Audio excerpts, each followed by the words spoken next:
Hello, faithful viewers, and welcome back to Series 2 of the Hit or Miss Doctor Who podcast with your all-new team, myself, and I am joined by my new regular co-host, Mr. Andrew Kemp. Say hello, Andy.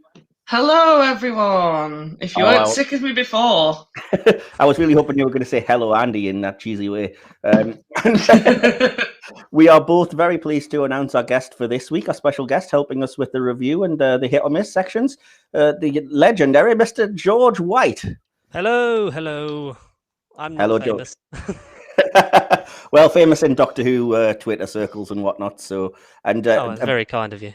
Absolutely, and a very keen fan of the episode we'll be reviewing later, because you were one of the first to sort of contact me a long time ago and ask to review it. So. I was determined to get on this podcast to talk about this. So you're the reason I had to depress myself this week. That's fun. I'm so sorry, Annie. I'm so sorry. No, it's fine. But literally, after I did the rewatch the other day, I messaged Mike, and my only message was, "God, this is depressing, isn't it?" The best kind of depressing.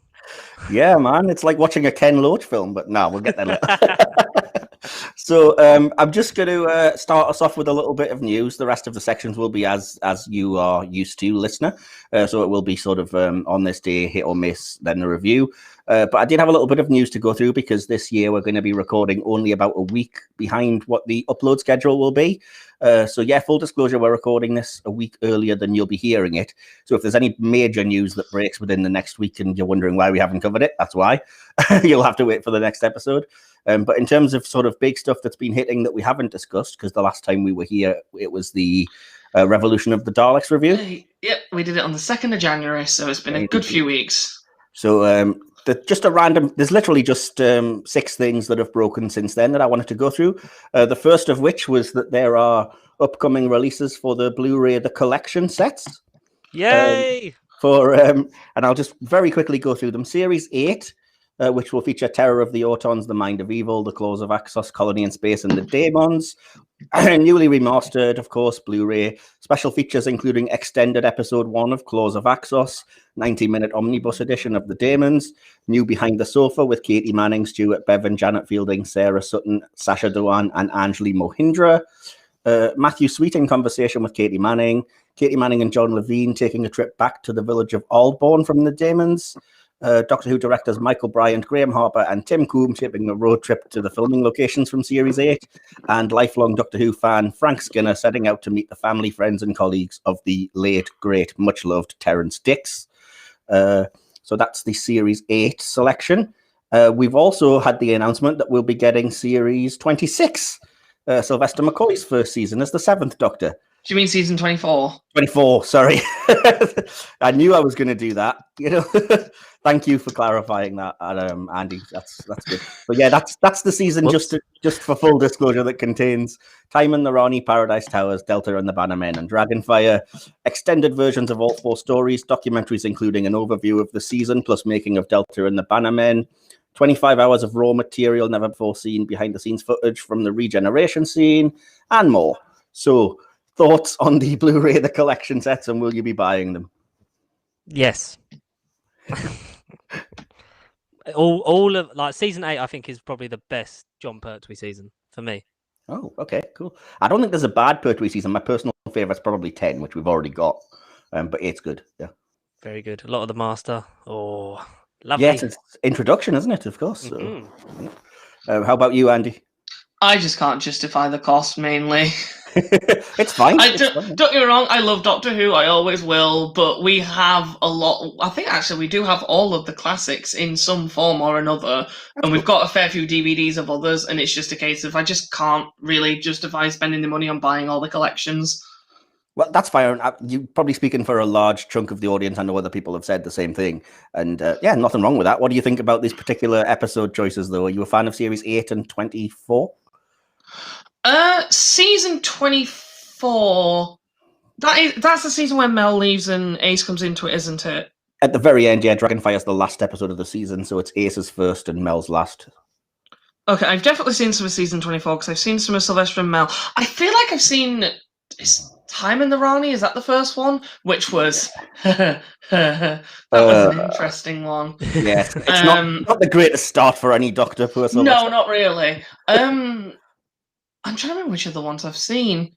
I'm a bad Who fan in the fact that I'm very not hit or miss, but I have not seen a chunk of the classics. I'm trying to remember which ones I've seen. I definitely seen Time in the Rani because I remember finishing and just turning to Phil and going, "What the hell was that?"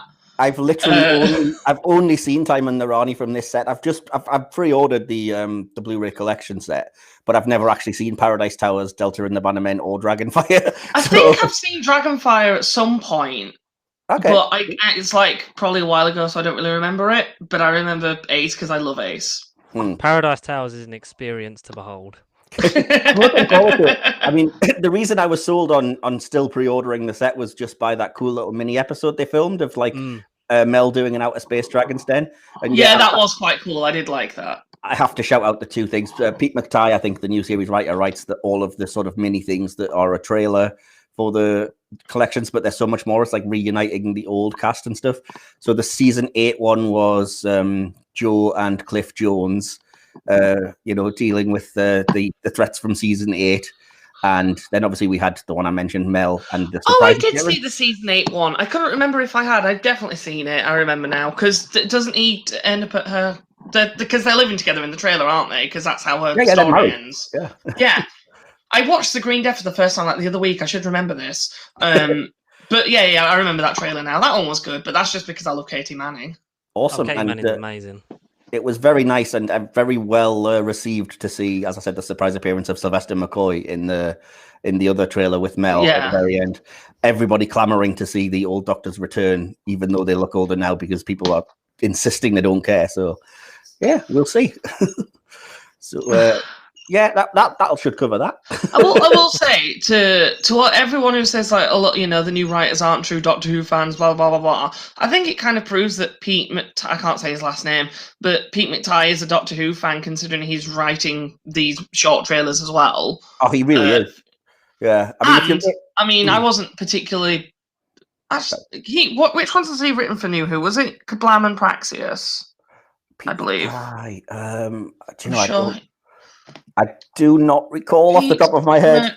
I'm on a laptop. I can do this now. Pete McTighe, Doctor Who. I feel like he might have, co-wrote Praxius maybe, and Doctor Who. Which ones did he write? Praxius. Yes, he wrote Kablam and he co-wrote Praxius. Yeah. Okay. So like two. Actually, no, I can't give my thoughts on one of them because that's going to be spoilers. Indeed. Yeah. So yeah, as I said, the story that we got into a little bit earlier is that Russell T Davies has confirmed that one of his old scripts for Doctor Who is going to be made into a Big Finish audio play. Excuse me. Just let me read out exactly what I put on the Twitter site, because that will make me redundant. So yeah, exciting news. A Russell T Davies script coming to Big Finish during the recent Doctor Who lockdown organised by the incomparable Emily Cook. RTD joined to discuss The Runaway Bride and had another little surprise for fans. Speaking on the One show, he reiterated, and I'm paraphrasing a bit here, I reached into one of those boxes you have at home full of old papers and bills, and I found a Doctor Who script I wrote in 1985 on an electric typewriter.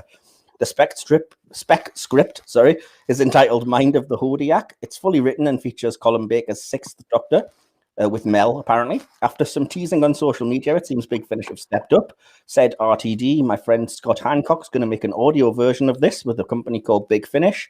Emily Cook will take a well-deserved producer role, and it's not a stretch to assume that Colin Baker will return again for Big Finish as the Doctor.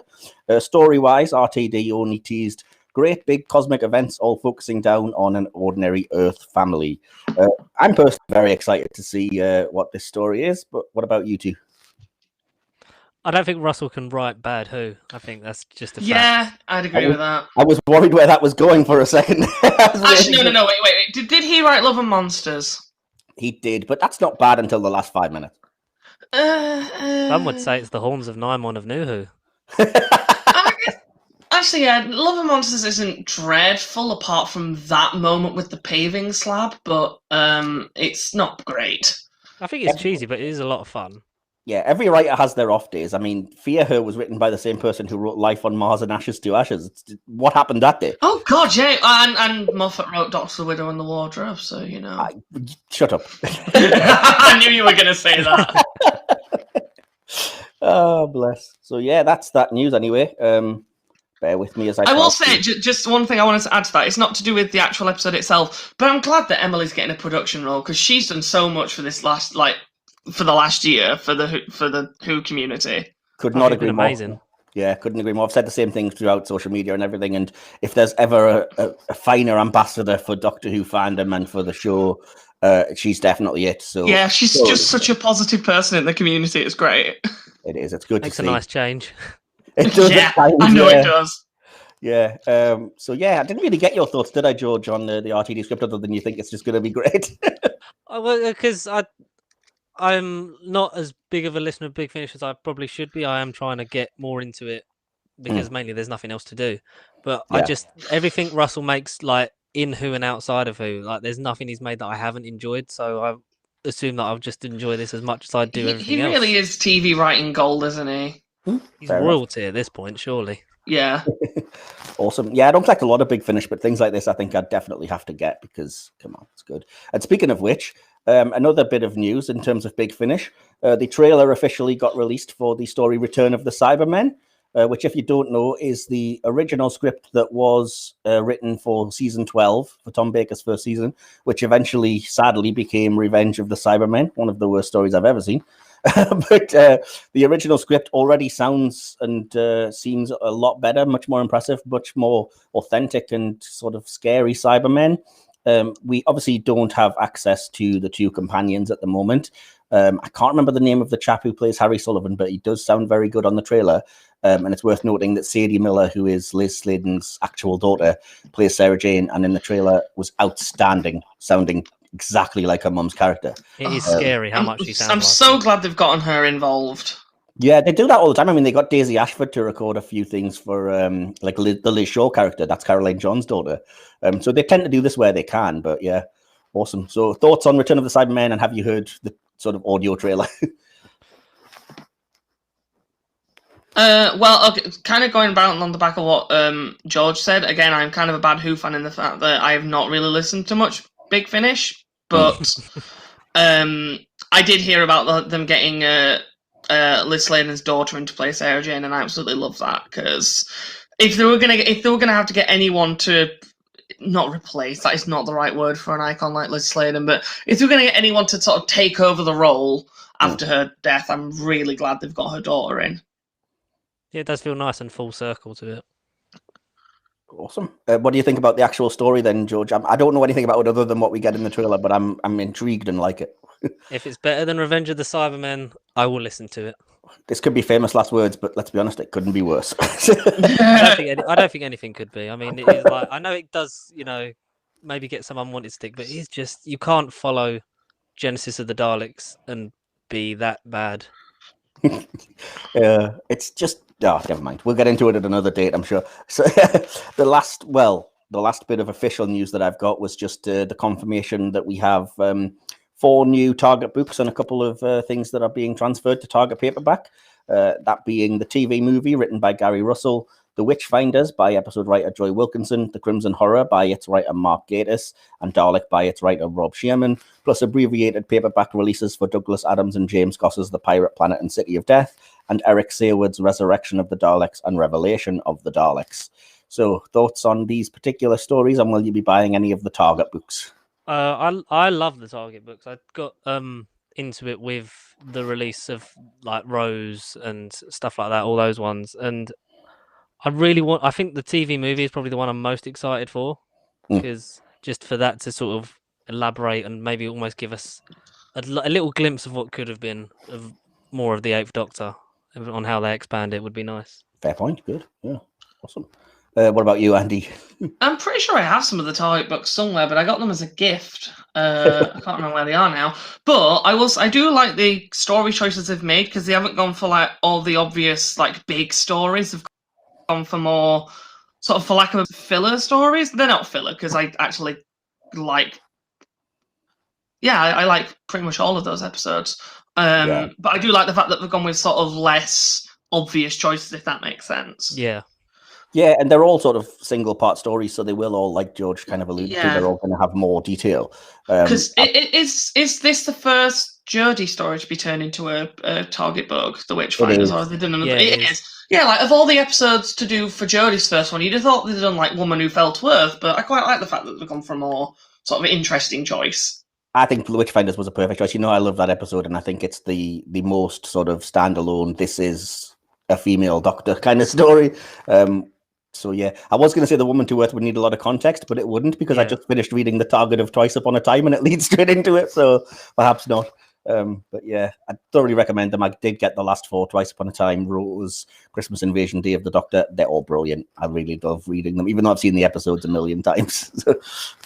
It's just like a different flavour, and it's almost like a deleted scene that you can sort of make up in your own head. That's what I sort of like about them. Depending on the writer as well, they can do really cool stuff. Like Russell T Davies just had cheeky little things like showing us some previously unseen doctors, and then annoying bigots and stuff by having them be like a bald black woman and a trans woman and a disabled person in a wheelchair and stuff, which deliberately makes them canon just to annoy the likes of the people on Twitter that don't like that. But the best part of it was Moffat's Day of the Doctor, because it's almost like a choose your adventure book. It just dots about throughout the place. Yeah. Because of his weird sort of timey-wimey writing style. So Can you say that really does fit his writing style, though, doesn't it? It really does, yeah. Yeah, because he can't concentrate. Also probably a fair point. Yeah. There will be no slagging off of Moffat while I am on this podcast. I'm not slagging off, I'm just saying. See, all of Sherlock. The last bit of business I had. I can't even argue with you there. I'm sorry. Oh no, I tried to breeze past that because I love Sherlock, but never mind. So yeah, last bit of business was just really a non-comment, just to say that I know that there's lots of sort of unconfirmed things, images from filming and stuff that are out there.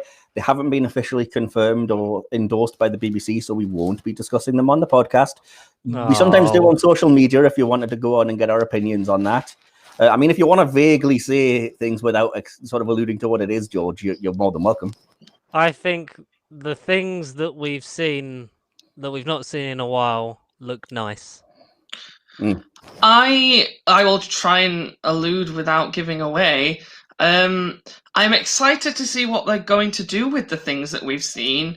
However, I don't know how I feel about them being used by someone else. Oh, we're on about different things, I think. Oh yeah, there's a lot of things that have been seen. I think you're both referring to different areas, but we'll perhaps... I get that about being used by someone else. That it worries me, but also it would be refreshing to see what a different voice could bring. I can't wait to see John Bishop fight the Naimon. I'm really excited to see the return of the Voord. You know, it's been a long time coming. Watch that. That would actually be nice. I'll look like an idiot when the next series comes out and they're the main villain. Anyway, and just related to that, yes, I know there's been a lot of stuff going around with the actress Tania Miller leaving sort of cameos and messages for people, claiming that she's aware of who, in her words, the next Doctor Who is, and that they're female and will blow your mind. We don't know if there's any truth to this. It could be a joke. It could be true. Either way, we don't even have confirmation that Jodie's leaving yet. So personally, I don't want to get into any of that stuff. But if either of you want to... I agree. The only reason why I'm a little bit not upset by it, because I know a lot of people have been like getting angry about it, and like I don't know what there is to really be angry about. But I will say the only thing that I find upsetting about the whole thing is that if this is all alleged. If she does actually know who the next Doctor is, again, big if, then that does mean that Jodie's leaving, and quite frankly, I don't want her to leave yet. Yeah, I don't think so either. I think people are saying, oh, it's 3 seasons is the norm, but that's still 10 less episodes than the other 3 seasons. Yeah, exactly, because... She's had nearly 2 years off, if you could think about it. And plus, they're shorter seasons. I mean, you're talking 10 episodes... then a special, 10 episodes and a special, then 8 episodes. It's not enough. It's not even like 30 episodes. 30 episodes just. Yeah, just barely scratching. So, I mean, when you look at, yes, fair enough, Matt Smith and Tennant did 3 years, but in terms of overall episodes, it's a heck of a lot more than that, you know? Yeah. But anyway, so that's that. So what we're going to do now is dust off our old On This Day section. because we seem to have a new overlord taking it over, don't we? Well, because you forgot. Praise So him. I can't find any. The only thing I can find is episodes that aired on this day. I'm not seeing anything for like birthdays or deaths or anything. I don't That's know where okay, you've got to because look for that. I have the rest, so you can just go through the episodes. Great. So, for the episodes that aired on the 7th of February, the day this goes out. So, on the 7th of February 1970, episode 2 of Doctor Who and the Silurians aired. Oh, okay. Thoughts on that? Yeah, it definitely happened. I meant thoughts on the episode. By episode 2, I wasn't sick yet. I'm not going to say anything about the others. At least it wasn't episode 3. Well, that's that then. On the 7th of February 1976, part 2 of The Seeds of Doom aired. I still haven't seen it. I know there's a haven't Crinoid fan on seen Twitter it? who will kill me. Yeah. Is that the Baker one or the Troughton one? It's the Baker. Seeds of Death is the The Troughton Baker one. Oh, yeah, I've seen that. That's fine. I enjoyed it quite a lot when I watched it. I thought it was pretty interesting. The Crinoid were quite a fun enemy. Yeah. I've seen No, all it of the just doesn't- it Twitter doesn't- fans. It's not one that grabs me, so I can't remember everything about it when I think of it. So It's pretty Yeah. damning. I mean, I think the main takeaway for me was just that it has Thor and Sarah, and they're like one of the Oh, they're best wonderful Doctor companion duos, so, you know, that's always going to sell it for me. But no, I actually really enjoyed The Seeds of Doom. I don't know if it's like 10 out of 10 material, like some people like to praise it as, but I do think it's pretty good. I look forward to seeing it on my big rewatch, which, if anybody's keeping up, by the way, this weekend I'm up to watching for the first time Fury from the Deep. So I'll get there eventually. And then on the 7th of February 1981, the part 2 or episode 2 of The Keeper of Traken aired, or Traken, however you want to pronounce it. I adore the Keeper of Traken. Anthony Ainley is amazing. Yep. It's a really good... I think I actually prefer it to Logopolis by quite a distance. It's such a cool story. I've said that. I think it was perhaps one of the top choices I put for my top 10 Tom Baker stories, because I made a little thread to celebrate his birthday. And it was in the top 10, and I just said it's so great. Ainley in his dual role is perfect. The Master's menacing. The Melker's a really cool design. The mystery's interesting. Yeah, it's good episode. I like it. Because Definitely better than Logopolis. I was going to say, doesn't this go like Logopolis follows on from this, doesn't it? That's the next one. Yeah, that's what I think. But because they're sort of so linked, like it has the Ainley Master in, and it's kind of, there is a sense of Baker winding down that you often get in the sort of story just before. Yeah, kind of like the swan song sort of thing. Yeah, in much the same way that I think Waters of Mars is probably better than The End of Time. You know, and Day of the Doctor is better than Time of the Doctor. Yeah, I mean, exactly. that's not hard though. We probably won't be able to extend that to the Ninth Doctor, because I'm not going to stand here and say Bad Wolf is better than The Parting of the Ways. But you know. It's not. But I Boomtown do is think, better than both. I think Boomtown is very underrated. It's underrated, but that is still a hilarious take.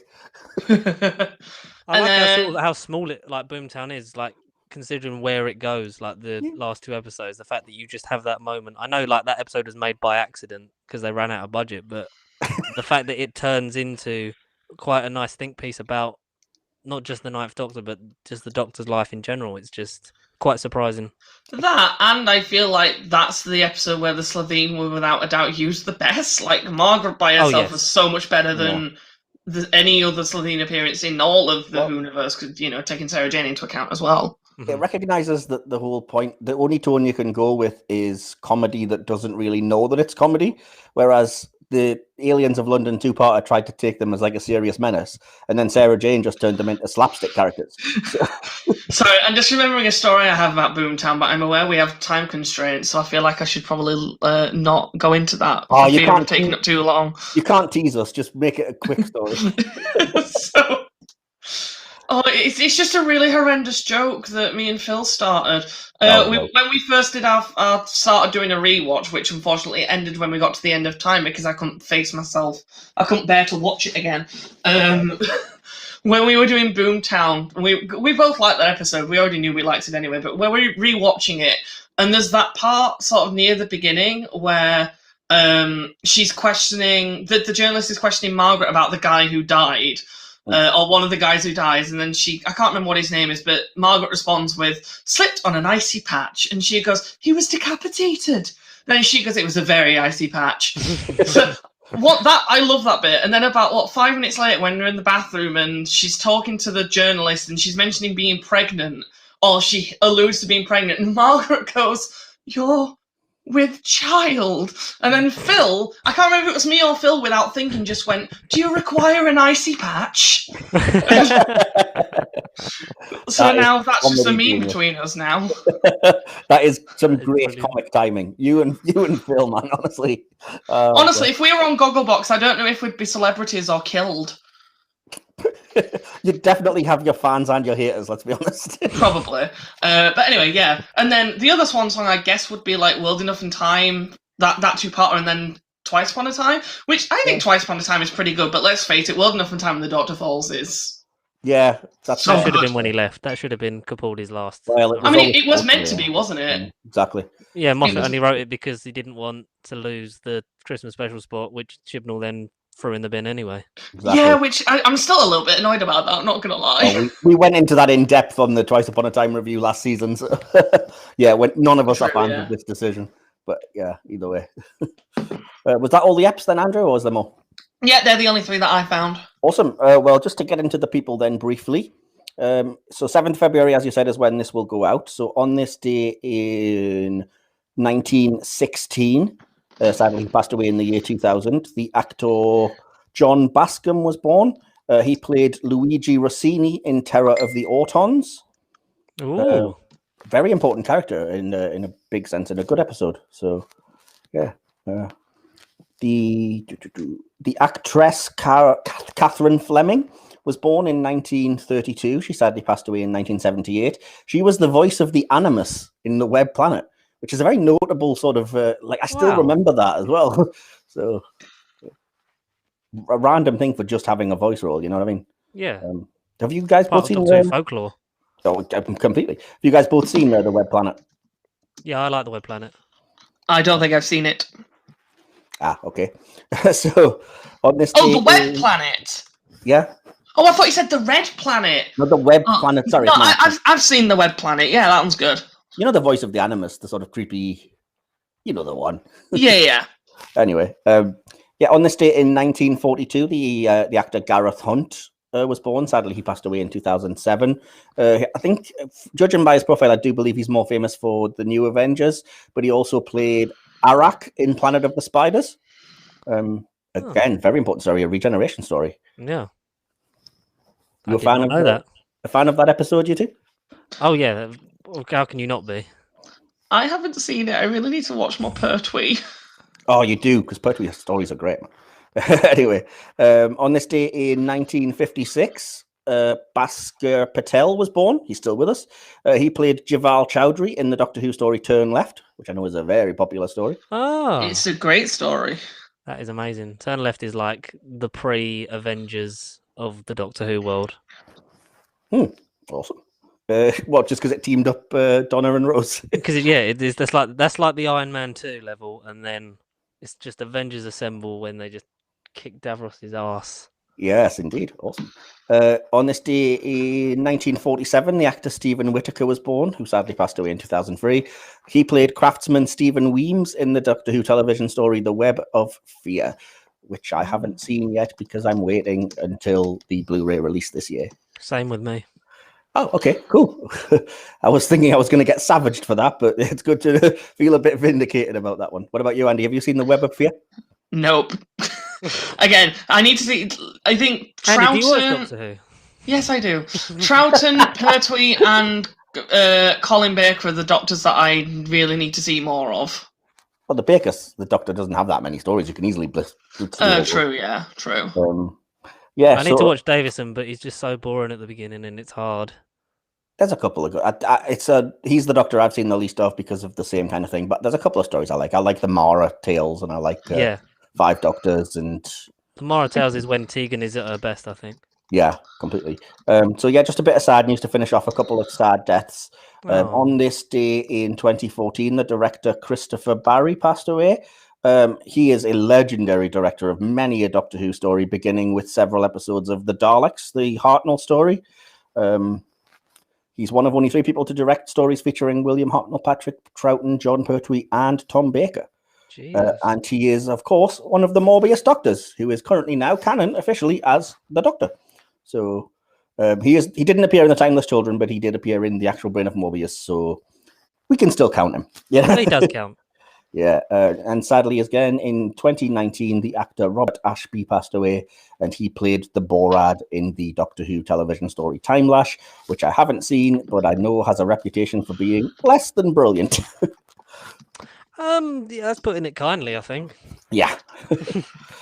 So, yeah, that's more or less everything. I've just got a few little things behind the scenes. On 7th of February, the following events occurred. In 1964, The Singing Sands was recorded at Lime Grove. That's a Marco Polo episode. I don't know exactly which one. I wish Marco Polo would be found, because I'm just so intrigued. I have this ongoing argument with Mario Bowser on Twitter because I've seen the recon and I just found it criminally boring. And he sings its praises, but I could barely get through it.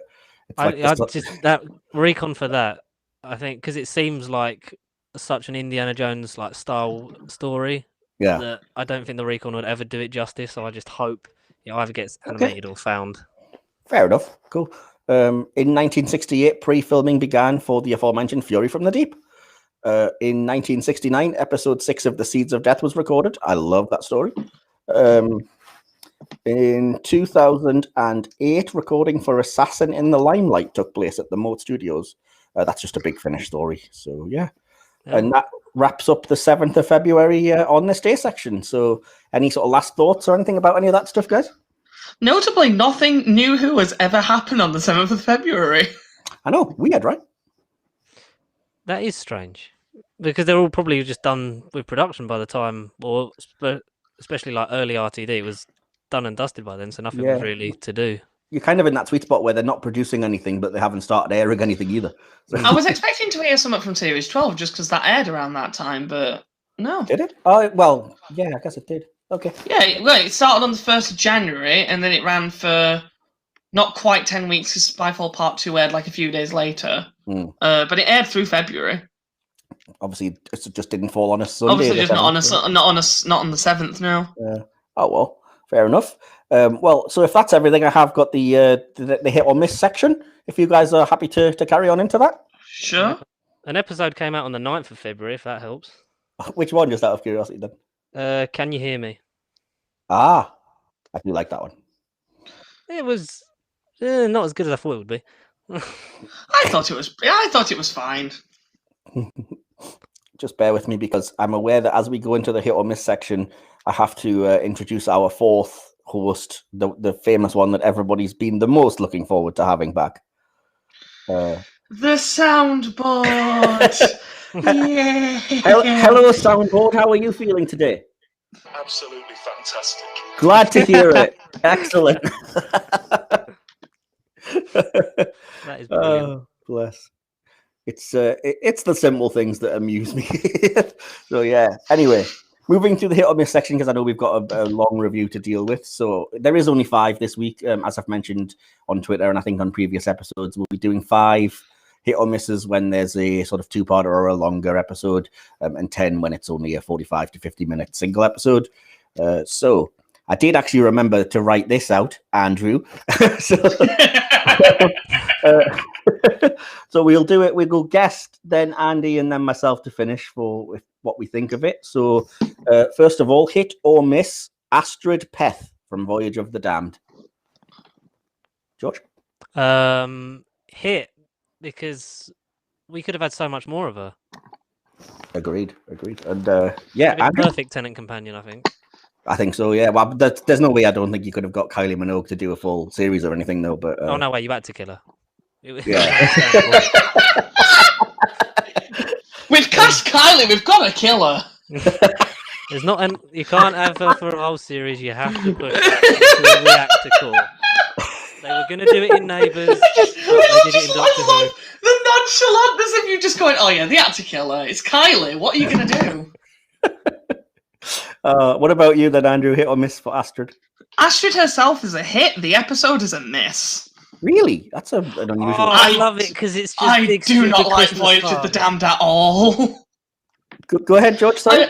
I think Sorry, it's go on. slowly become like over time. Like I think because at that point, that's the highest viewing figures for any episode of New Who. If I'm It still is, isn't it? yeah, Hmm. like outside of obviously like normal episodes, and it was just it felt so peak. Like you had Tennant was like on fire. Davis he was good anyway, but his writing was getting slicker and slicker. And I think you just have a lot of fun because it is just big, dramatic, and almost cinematic.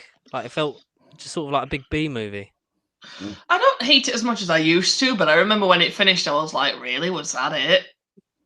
Oh yeah, weird, I didn't love it at the start, but I think as time goes on, I enjoy it more and more. Like when it gets back to a rewatch of that, I'm just like, oh, this is just Yeah, I think fun. there's a nice nostalgia to it because of what the era was like as a whole at the time. And it's better than most of the Davies Christmas specials apart from Christmas Invasion. Well, that's certainly a take. I'm going to be the weird one because I adore The Voyage of the Damned. I love it. It's one of my favorite things in the world. So we seem to run the gamut here of liking, not liking, and loving. I started to appreciate it more once because I watched it with back when I was at uni. I was doing a Who rewatch with one of my friends who hadn't seen much of it but was interested. And when we watched Voyage of the Damned, she actually really loved it, which I was not expecting. But then she explained it was because of, and I didn't realize it's just how much it actually does mirror the plot of Titanic, even to who actually dies, Not Titanic. It's the Poseidon Adventure.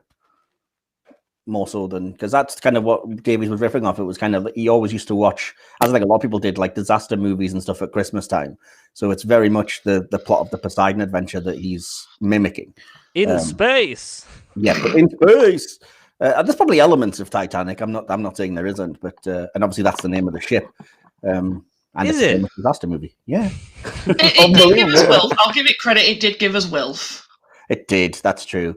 I like it a lot. And he changed his name to Wilf just in time for the credits, and then made it into Donna's granddad. He's just so clever. Awesome. Yeah, because originally Penny from Partners in Crime was meant to be the companion, wasn't she? Yeah.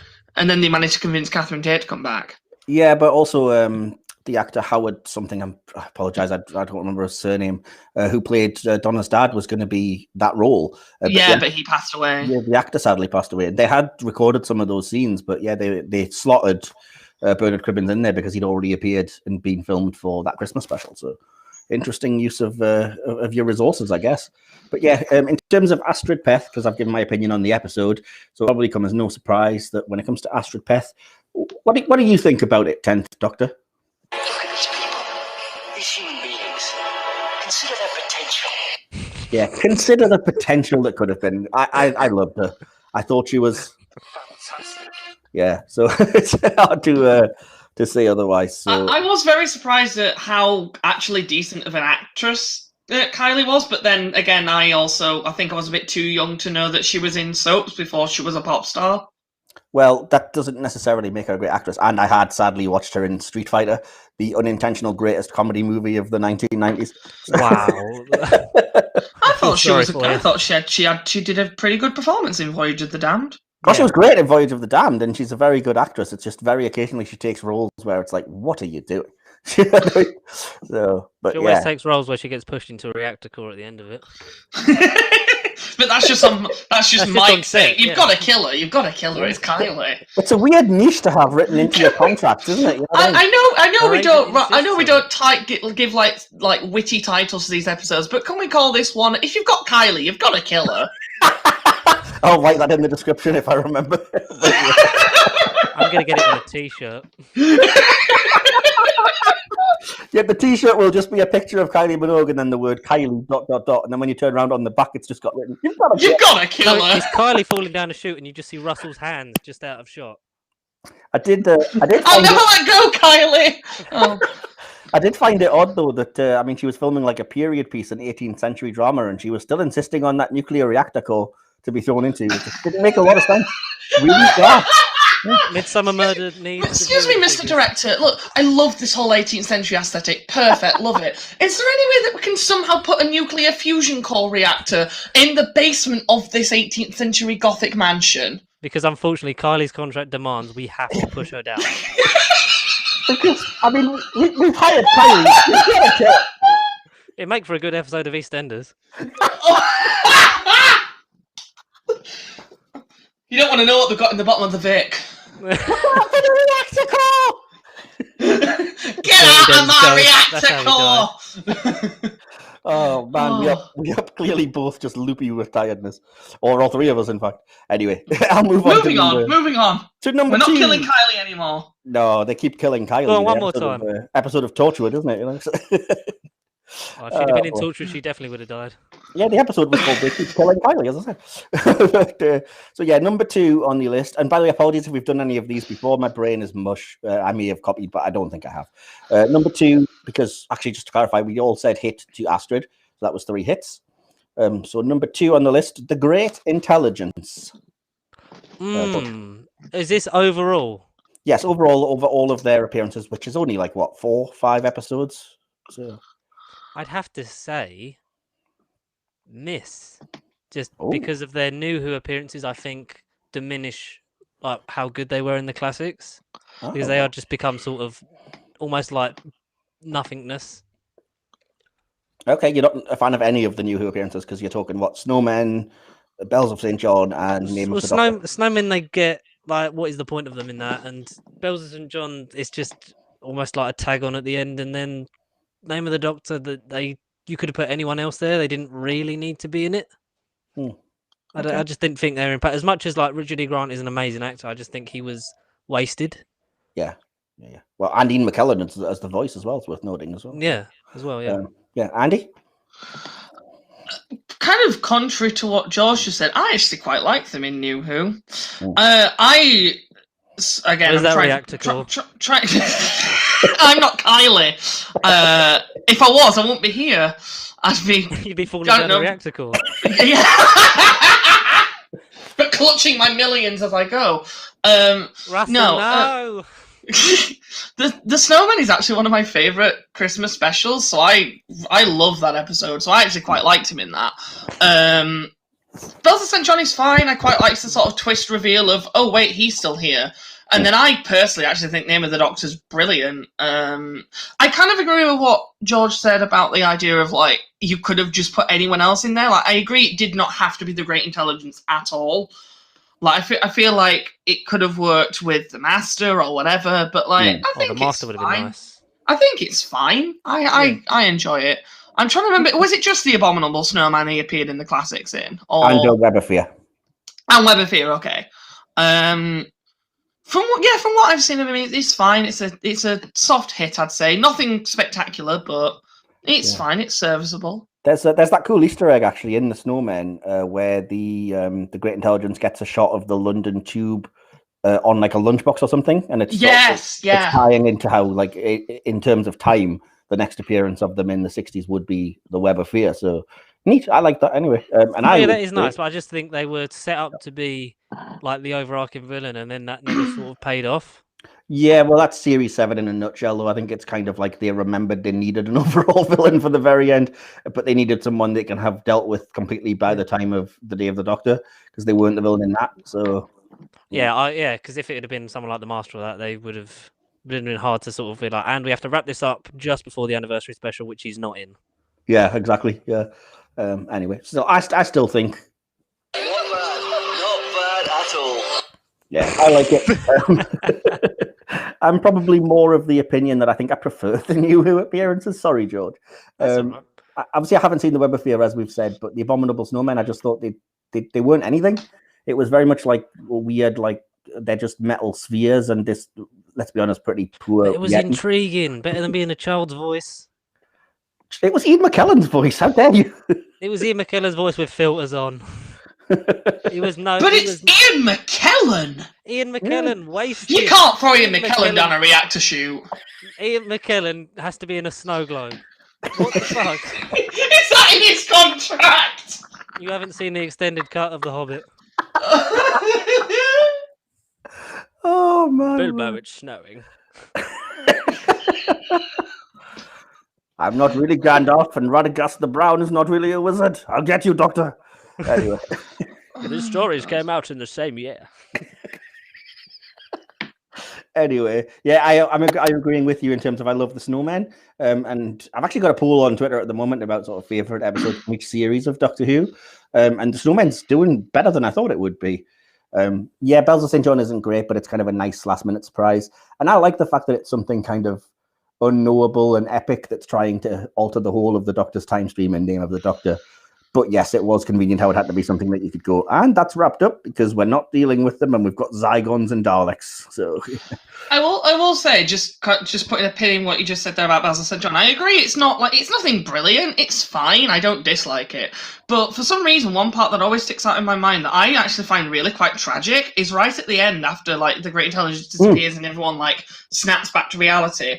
Celia Imrie's acting in that scene is actually really good and really upsetting. Oh, yes, 100%. When she just sat on the floor like, where's my mum? I was just going to... It's like, wait, how long have you been under this? Jesus Christ. Yeah, couldn't agree more. That very, very creepy and disturbing in much the same way as the episode we'll be reviewing, actually.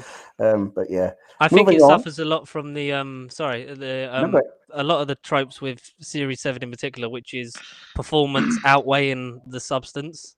Like what they actually have on the page, the actors elevating what little they have to do. Yeah, just quickly, I think you can tell that Moffat was preoccupied in trying to make the 50th the best it could be and sort of preoccupied with writing that. So a lot of Series 7 was kind of, it seems a lot like it's Moffat's first draft kind of stuff. Yeah, because he was balancing Series 7, Sherlock, and the 50th all at once. Yeah. So anyway, saying that, I do love a good couple of episodes in Series 7, which I won't get into in case we review them. But yeah. So I'd agree. Number 3 on the hit or miss section is Jenny, the Doctor's daughter. So, George, hit or miss? I think at the moment, miss, because there was so much, like, it was left open at Moffat's request, I believe, by, like, he told Russell, like, leave her open, like, I'm going to use her, which I think a lot of the points that he wanted to use for her, he then sort of folded into River Song story arcs. And, like, apart from her being in Big Finish, I would have liked to have seen another interaction with versions of the Doctor to sort of almost be like a Jenny for the modern not a fucking Jenny, a Susan for the modern audience. Yeah, I mean, it's a missed opportunity to not have her at least do a Big Finish with Peter Davison. Yeah. Or to have her just like briefly appear in a place that, you know, he's maybe like they're crossing, almost like with him and Donna, like just crossing paths but never sort of bumping into each other. Yeah, of course, yeah. Andy, Jenny? I think she's fine. I like Georgia Moffat a lot. I think her performance is fine in the episode we did get her in. I agree with George that it's kind of sad that we never got to see her again in the actual show, because clearly she was left open with the intention of her being used again. And I didn't actually know that until you mentioned it, but now it does make sense that Moffat might have gone, oh, wait, keep her alive, I might use her. And then I would say it's a bad thing that she then wasn't using, like, in... to be replaced by River Song, for lack of a better word, but I love River, so like I'm not going to complain too much. The episode itself, it's oh no, never mind. Yeah, we'll discuss that later, Andrew. That's in a later episode. It is, but indeed. yeah, I do like the character of Jenny, and I like her performance, and I like her chemistry with Catherine and David as well. I mean, obviously she had chemistry with David. Maybe a bit too much. Maybe 5 kids worth. Indeed. Ooh. What was that? What was that, George? I didn't know. I don't have a soundboard, so I had to try and make my own startled impression. That's the noise Kylie makes when she gets pushed into another reaction. She's like, oh, Only if she's really enjoying being pushed into that reactor. She has a lot of chemistry with that reactor. This reactor's much better than Neighbours. Oh man, that was the best impression in every episode we've ever had. That was really good. You have a stealth, brilliant Australian impression. Man, that impressed me. That took my breath away a little bit. I actually am Kylie. I'm just talking about my contract. As someone who's terrible with accents, I appreciate this so much. Oh man, Josh Snares is going to be so mad at you. Oh shit. Not to worry. I'll just push him down a reactor. It's fine. Oh, well, so now you're extending it to being something all Australians want, not just Kylie? No, just people that are trying to kick me out of Australia, even though I'm not there. Well, you heard it here first, folks. We have made the new law for Kylie Minogue's life. You are getting all of the inside scoops on what happens in Kylie Minogue's private life here. I mean, I don't know. Just picturing a really jealous Danny Minogue still alive at the top going, what, am I not good enough for this reactor? Yeah, because you think Simon Cowell would have enough money to build a nuclear reactor underneath the X Factor stage. So when he binned her off for Nicole Shirtswinger, he should have... Nicole Shirtswinger!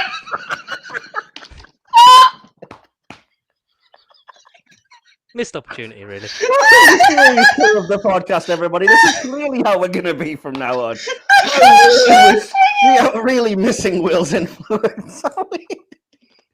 Oh, I didn't know it to recover. I've completely forgotten what I was talking about. Oh, yeah, that's right. Astrid Peth. Yeah. We weren't even talking about Astrid Peth. We were talking about Jenny. Dr. Jenny. Oh, that's right. We're talking about Jenny. That's right. Either way. Yeah, I'll ask the 11th Doctor randomly about this one. Oh my Well, yes. Tick. Yeah, I like Jenny mainly because I'm just madly in love with Georgia Moffat, so she can do no wrong. And there's not really much else to say. I like what was done with the character, but we'll probably get into that more later. And maybe, who knows? I'm not as big a fan as I currently am of just George White's new comedy career, so do look for his stand-up coming next series, probably. Well, I'd like to hope so. Hey, anything's possible. We'll make like a Kylie's news segment for you. He just give us updates on what's going on in your life. Yeah, the Nine on the bag for series 14. They're going to be played by Brian Blessed's mum. Oh, my word. We're only up to number 4 out of 5. So let's try and keep the strain on the tracks if we can. Sorry. That's okay. So, yeah, I would say that's 1 miss and 2 hits for both the Great Intelligence and... I don't even remember what the question was. It was the Great Intelligence and then Jenny were both a miss from you, George, and a hit from myself and Andrew. So number 4 is the Ood. George? Hit. I love them. They're great. Really? They're a bit of a nothing entity, I think, in terms of where the second part of Satan Pit goes. But I think they're so iconic now. They're almost like if you had an outline, like a silhouette, like you'd recognize the Ood. Like I think they're just amazing. They're well made and the voice, and I think it's just quite sweet. Okay, all right, awesome. Let's see, Andrew, your thoughts on the Ood? I agree. Very just iconic now. I'd say if you were to ask someone what the more iconic New Who monsters were, I think it'd be like the Weeping Angels, the Silence, and then probably the Ood would probably be up there with those. I actually think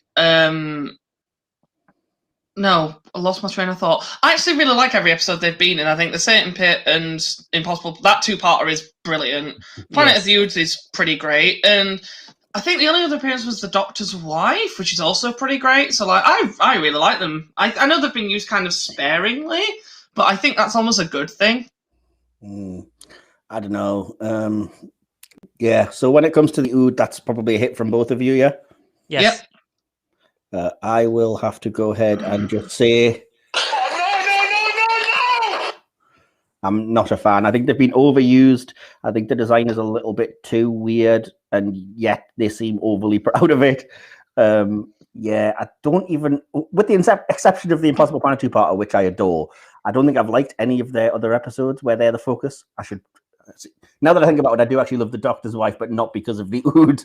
But I don't like sort of Planet of the Ood, and I didn't like the pond life thing with them, and I didn't like the Albert Einstein short where he turns into an Ood, and every time they're just like random background characters because there's far too often, you know. So it's a I didn't know we'd be questioned about pond life in this episode. Yeah, I didn't know we'd be talking about Kylie Minogue and nuclear reactors, but here we are. I did. I planned this. Notes at the top of my page. Kylie down a reactor.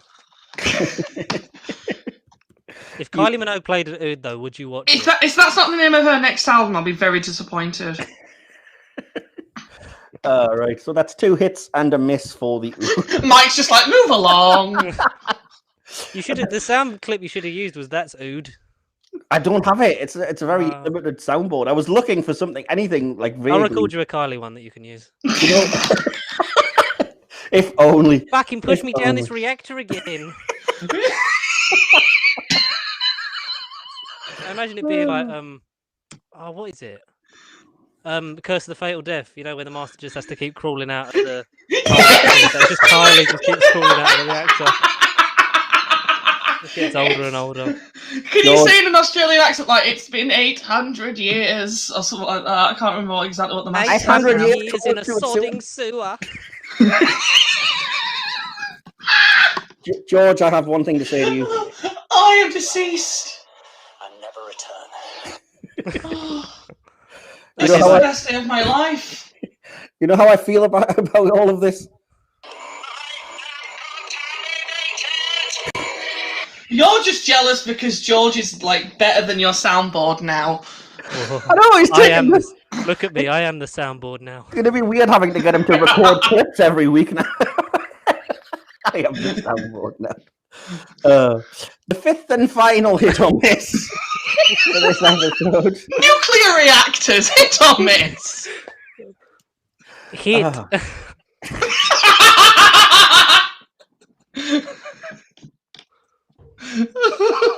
Oh, you I'm so sorry, Mike. Go on. I'm sorry. I'm so sorry. Yeah, hit or miss number 5 I'm was sorry. I'm Dorian. so sorry.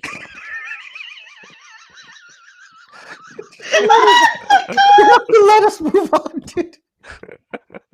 Oh, man. Oh. Yeah, number 5 was Dorian Maldivar, the character. George, what are your thoughts? Who the fuck's that? He's not Kylie. It's the Kylie bald, stunt double. the bald blue, the bald Right, blue that- dude who got his head cut off in series The 6. guy played In by A Good Man Simon Goes to Fisher War. Becker, was it? Yes, Yeah. I believe that's yeah. He happened. He was there. He was on screen for a bit. I think he's a lot of fun when he has his head attached to his body. I mean, the Wedding of River song. I think is he meant to be like a moral compass, but he's I don't know, soft hit because he's sort Soft of like an extended cameo is all he really feels like. Yeah, I don't know. I'll go into He's it no a bit. Kylie down a reactor, I'll tell you that. Andrew, what are your thoughts on Dorian? Sorry, I'm just trying to pit of skulls. I'm just trying to compose myself. I think he's fine. I love his. I know he's only in the Panorama opens briefly, but that's a fun scene, mainly just Oh, because yeah, I it's forgot that. River being River, Oh, yeah, that thing and I happened. love River. Yeah, I think he's. I can't really say anything particularly bad. Like, I think he's fine, so I'd say a hit. But I don't think he's like a particularly pivotal character either. He definitely took a hit from that sword. Indeed. Blimey. Yeah. I'll just go ahead and say Fantastic. I just like the character. I think it was a cool addition to somebody who kind of knows the Doctor and knows the whole lore. I thought it was actually really funny what was done with him in the name of in the Wedding of River song. And it's kind of cool that he got to do the admittedly cheesy but cool, like Doctor Who, as he was walking away. Yeah, I like a lot of his comedy lines. I think that's the main thing. He brings some nice humour to the show. I love that part. I can't remember what the exact line is, but there's a part in the Wedding of River song where like the Doctor puts his box down and is like accidentally puts him upside down. Yeah. I've got a And really bad headache.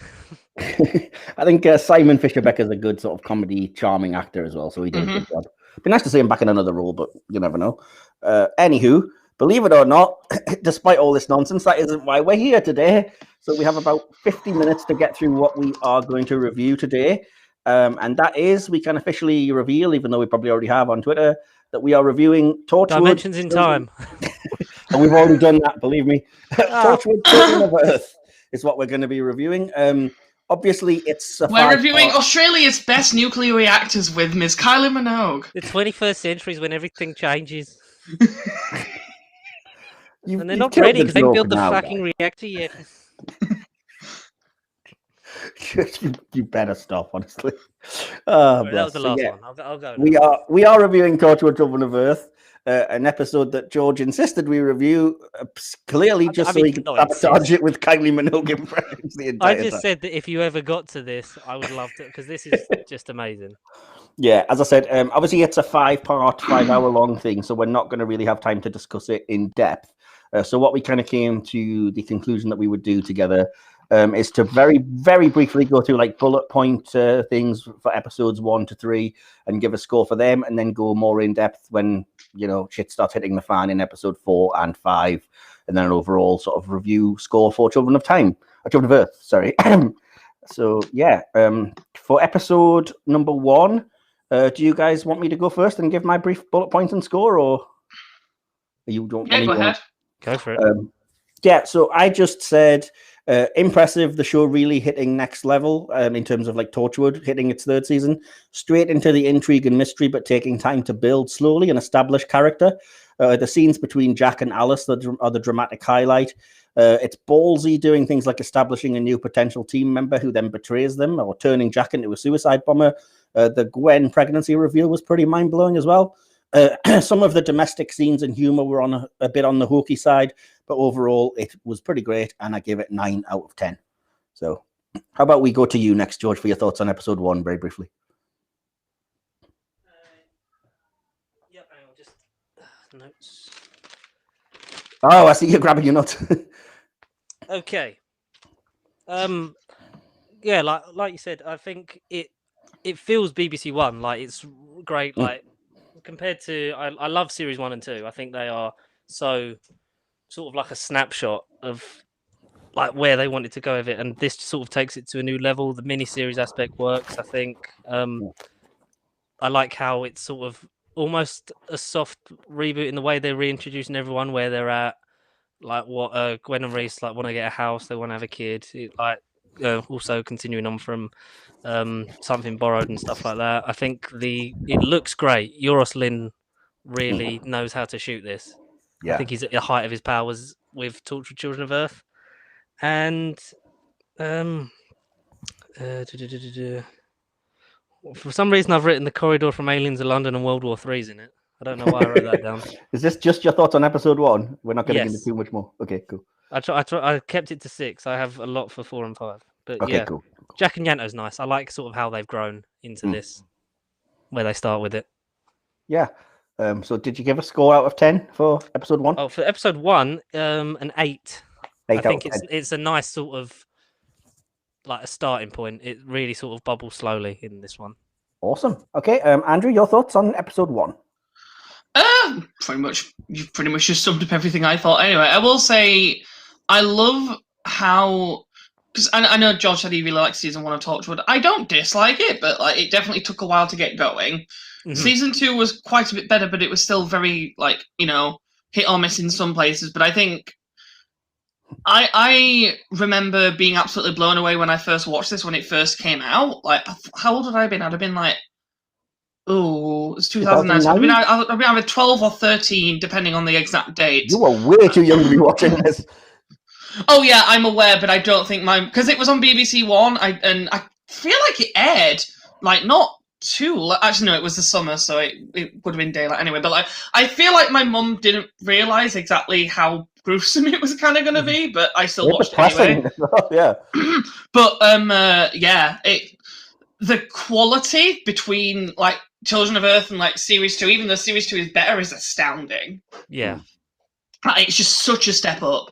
But no, I agree pretty much everything what you just said. It's really good setup for obviously what's to come. Really does build the mystery really, really well. And I remember being very creeped out, even when I first watched it, by all the kids just sort of stood chanting. Because if you're going to do something horror, just having children chanting is always going to be creepy. Indeed, very much so. Very effective. So did you have a score out of 10 for the first step? I give it a 9 as well. I think it's really, really great. All right, so that's 2 9s and an 8. Pretty good so far. So I'll go on to episode 2, much the same, as I said, just very briefly. Interesting raising of the stakes, but treading water a little bit now. There's some good personal drama, but not enough plot development. Just basically exactly what Andrew was saying, the kind of riff on the Midwich cuckoos with the creepy children was very effective, particularly in episode 2, I thought. But I found it hard to get invested yet because you don't know the motivations of the villains or the even the good guys. What are they fighting against? And the non-Jack team members are just becoming a bit too much like overly capable action movie stars, rather than being like Gwen started off as almost the everyman, the audience surrogate, and here she's in a John Woo film. Yeah, but I love Gwen, so it's fine. Yeah, I'm not arguing with that. Eve Miles is great, but she's also not an action. She's not Angelina Jolie doing Tomb Raider. She's no Kylie. She's no Kylie. She's no Kylie in Street Fighter. That's exactly right. Yes. So, but I did like Yanto's family representing the power of the people, and it redeemed some of their daftness from the earlier episode. I went with 7 out of 10 for episode 2. George, your thoughts?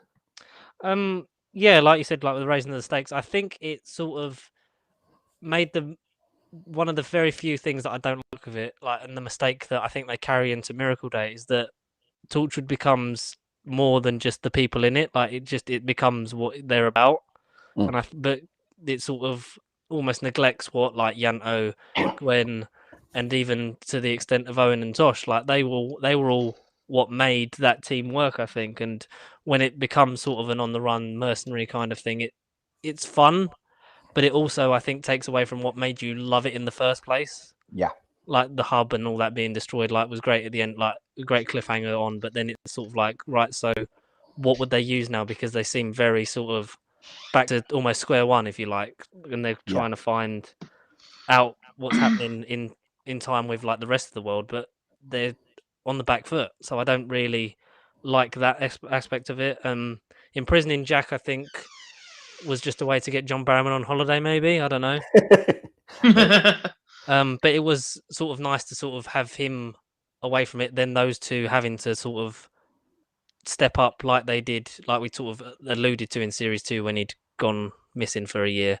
But like they actually work as characters without him. Like he's not integral to them being characters. I did like that. Yeah. You've just reminded me as well, we've never had an explanation for those missing years in Jack's memory that are mentioned like in his first appearance in The Empty Child, and it's never addressed again. Maybe we never will. They'll explain later. We will explain later. Exactly. So yeah, your score out of 10.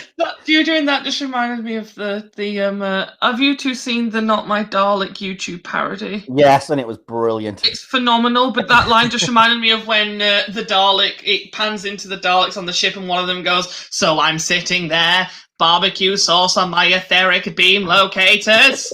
And it's brilliant. Can't we just accept that at least we are all Daleks? Not my Daleks.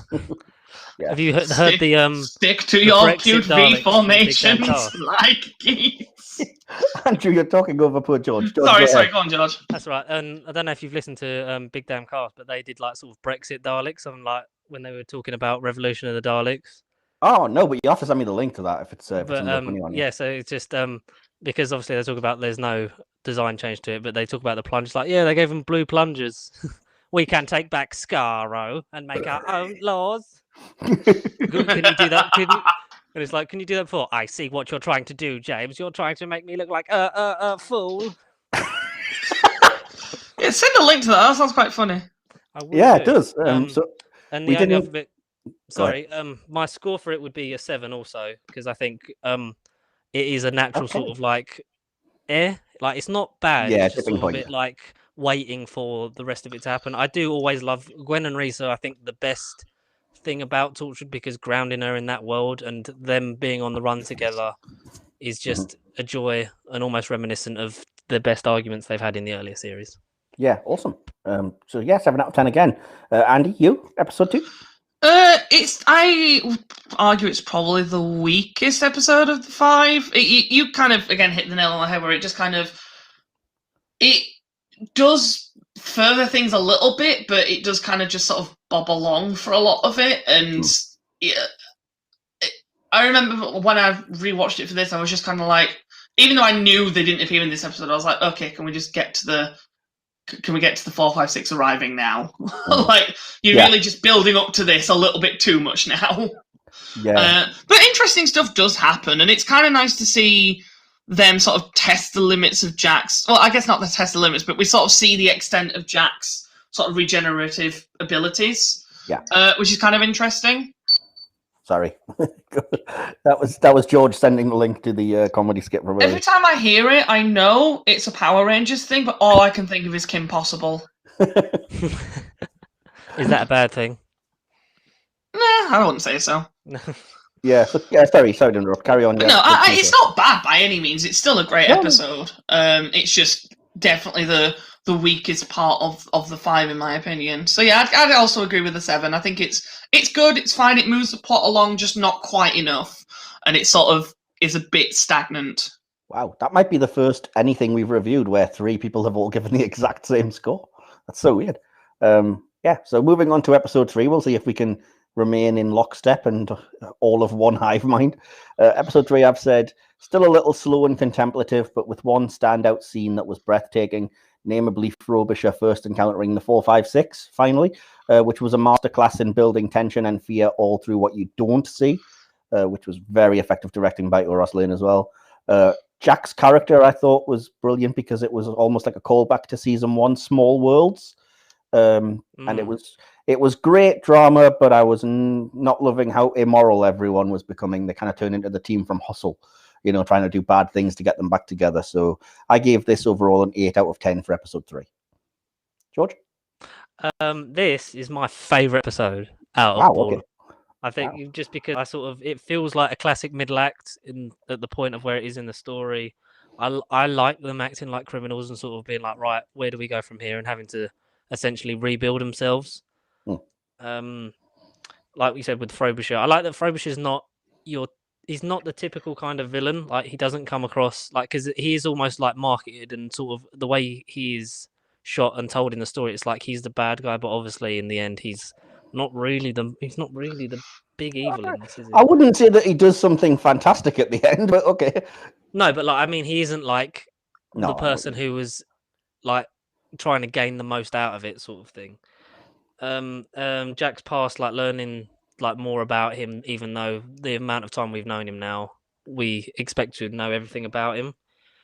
And the whole cliffhanger of, we want 10% of the children, and it was shocking at the time, and still is now. I think it's just such a harrowing story, and how real that the government is, because as inept as our government is, would they hopefully act better than that? Well, we'll get into that. I'm sure, yeah, I actually made a note kind of similar to that. I did as well, but for the next episode. Interesting. Yeah, so did you give a score out of 10 then for episode 3? 9. 9 out of 10. Okay, so that's 1 8 and 1 9. Andrew, your thoughts? It's definitely better than the previous episode, even though, like I said, the last episode episode 2 isn't bad by any means. I do like how it builds the tension. I agree, that scene where the 456 sort of first descends, and you just see like Frobisher trying to interact with it. And I do love, you kind of mentioned it, where it builds tension and sort of creepiness from what we don't see. And I think that's a very good thing that they do with the 456 throughout most of the series, really. Like, there's like, I don't think we ever see the entire thing all in one go. In fact, I don't even think we really ever see it really below the torso, if that is what it is. So it's kind of effective in the sense that it does a good job of obscuring what it fully looks like, which just adds to the creepiness, as is like often done in like sort of horror sort of stuff. And I do love the reveal that Jack was the one who gave up or who took the original 12 kids. And I think I can't remember the guy who plays Clem. I'm going to look it up now, actually, just so I can just while you're doing that, I completely agree with you in terms of what you were saying about the 456. I got the sense, I could be wrong, and if I'm coming across as insulting, apologies, but I got the sense that, like a lot of the sort of great tension of horror of what you don't see, it was perhaps to disguise how unconvincing the effect looked, because what we do get glimpses of the 456 looks very much like 1970s Doctor Who tentacled monster kind of thing, and it's, it reminds me of the whole shark from Jaws. The rubber shark was so unconvincing that's why it barely appears, but that's, it's scarier in a lot of ways. So anyway, did you get the chap's name then, Andy? Paul Copley is the actor. Okay. Yeah, I really enjoy. I mean, I made a note of it for the next episode, but I really enjoy his performance, and I like his sort of reaction to realizing that Jack's there. Yeah. But I'll get more into that in episode 4 anyway. Okay, score? Yeah. Oh, overall, I'd give it about an 8.5, roughly. 8.5. So that's, what do we get? 8, 9, and 8.5. So 8.5 overall. Not a huge amount of dissonance. So that covers episodes 1 to 3. As I said, we're going to go, as we have done our reviews, if you're a regular listener in the past, what we're going to do now is proper full reviews for episodes 4 and 5. So that will be basically a log line to start with, them roughly chronologically going through points that we made, then a conclusion and a score at the end. But just stick around; you'll get the hang of it as we're going. If you're a new listener, so yeah, for episode 4, my personal log line that I wrote was, yes, wow, this is what we'd been waiting for: a roller coaster of excellence, mind-blowing, emotional, brilliant, quality television. So did you have a log line for this episode, George? No, but I can make one up Go for it. The best piece of television in the last 15 years. Fact. Wow. Okay. Awesome. Short and sweet, but to the point. I like it. And Andy, did you have a little log line? No, because I keep forgetting that's the thing that we're meant to do. I literally messaged it to you both earlier, but never mind. I mean, again, you basically summed up my thoughts. What would I say? I'm going to write one for it 5 now while we wait. Why not? I can't think what I would say. Okay, the best, or what? One of the best examples of what is possible to do when writing for the Whoniverse. Or sci-fi, I would say. Yeah, very well put. Actually, good point. Yeah, completely. Yeah, so now I'll go through. I'm going to take the lead here because the other two were kind of a bit nervous of the sheer amount of weight of stuff we had to get through. So I'll go through the chronologically. If there's anything you want to chime in, agreement or notes on things that I might have skipped over, I'll move past. Then just do so. You know the drill, Andrew and George. I'm sure you've got notes about the episodes. So yeah, I just said it starts with very intriguing flashback, but the whole motivation being a sort of that the 456 are going to release a virus was a little bit close to home at the moment. I'd actually forgotten that before the big rewatch, and I was like, yes! Russell knew. Yeah. Oh, yeah. Even though he didn't write this one. No, didn't he? Who was it that wrote this? John Fay wrote 2 and 4, and James Moran wrote 3. didn't he? He co-wrote 3 with Russell, and then Russell. He co-wrote 3. Okay. I think I made a note of James Moran being the co-writer of 3 because I like his movies. And I think he wrote Fires of Pompeii, didn't he? Yes. Yeah. Anyway, so yeah, that was very much more affecting than it perhaps should have been. I also didn't love how uncaring Jack was portrayed, but I get that that's kind of the whole point. And I suppose there was a kind of twisted nobility that I picked up on from Barrowman. Maybe that's because the episode kind of makes a point of that anyway. Yeah, and that's what I said. I know that's the point, but it's kind of like I think it's more worrying because I know that what it's leading into. But yeah, it's a Jack we haven't seen, so like I think the rules are kind of more flippant because it's a point where he's not with the Doctor, he's not with us, so we don't expect him to be the hero that we know him as. Yeah, but I mean, if you look at it as the end of season 2 had done flashbacks, even way beyond this for Jack, where he was never portrayed quite as, blasé about loss of life or something like that. But yeah, I'm sure people will disagree. Anyway. Maybe he just had to wait a long time to watch Neighbours. He was waiting on them inventing a nuclear reactor. Anyway, moving on. The reveal of what the 4-5... Give us 10% of your planet's children or we will plunge her into the reactor again. Oh, now, mate. It's just Danny going, fucking push her.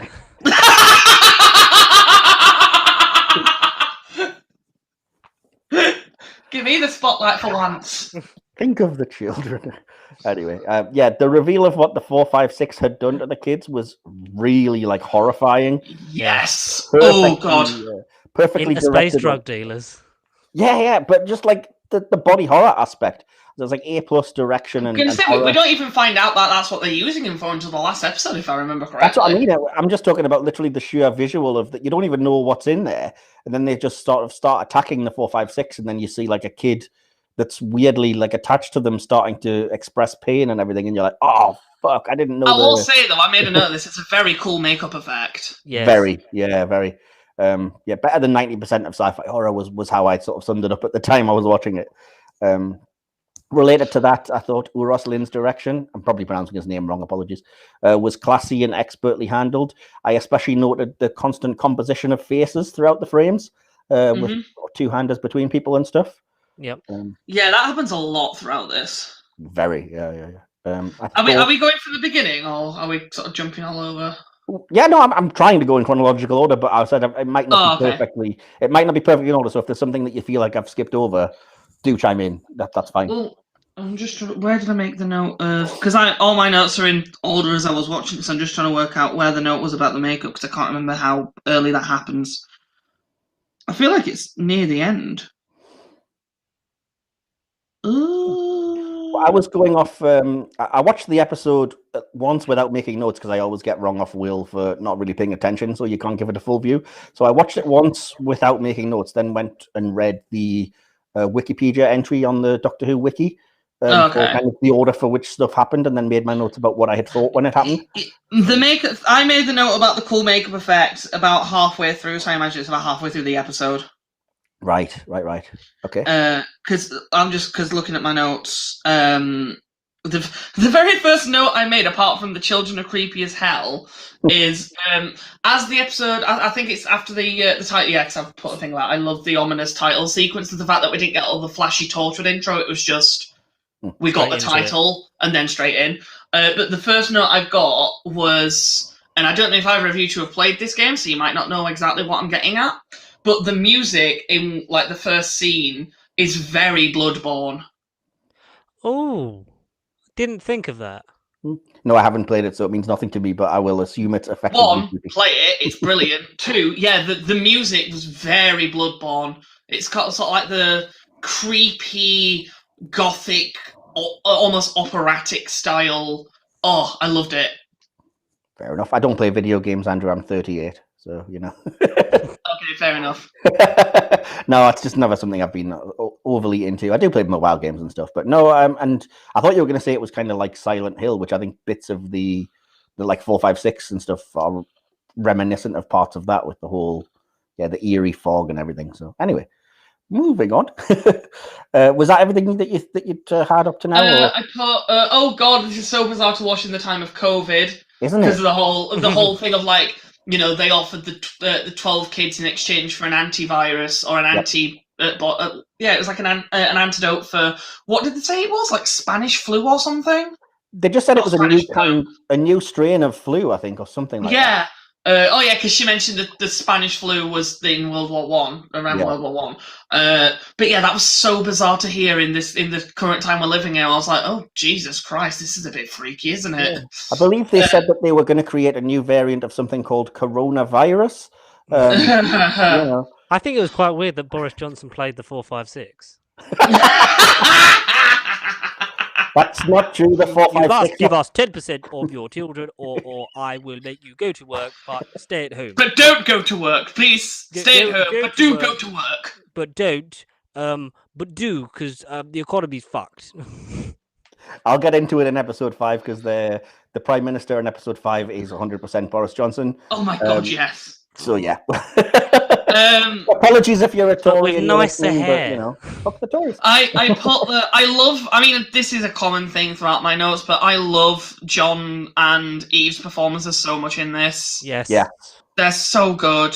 I mean, maybe I've got a soft spot for Eve Miles, but she is so good in this. She can play this character in her sleep at this point. Yeah, she's brilliant. I also this was one of my favourite comedy lines of the whole thing, was after Clem shot Jack and he like got up and started breathing again and he freaked out. I love that Gwen just went, "This is normal."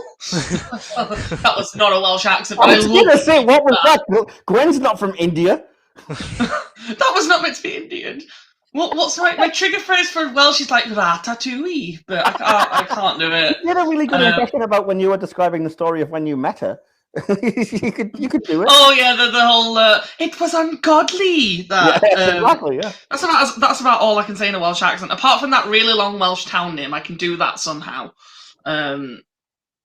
Do you want to do it? I can sense that you're not going to move on until you do it as a. No, I was going to continue. I was just like, why is no one talking? No, We're go waiting for you ahead. to say it.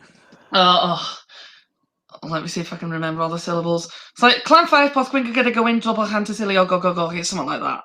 Ho ho ho, cocha mia solo. Ha ha ha ha. Or just Cardiff. I just can't. Yeah, I love that Cardiff, joke. but more hills. Oh, great, love it. I also made a note of. I mean, you two might disagree. I don't know. I thought they actually had decent child actors in this. Yeah, which is quite hard to find, really. Yeah, it really is. I was pleasantly surprised. I was like, oh my god, these kids are actually not too bad at acting, which is nice and refreshing. Fair enough. Compared to some of the god-awful ones they've had before. The one who plays Misha, I think, is amazing. I'm trying to remember which one that is. Yanto's niece. Yes. Oh, yeah, she was very good. You say thank you to your uncle Yanto? I did. And I also, as grim as it is, I really liked the line of, I can't remember someone says it to Clem, I think it's Jack, when he goes, I think Clem asks why he was chosen, and Jack says, well, it's because you wouldn't be missed.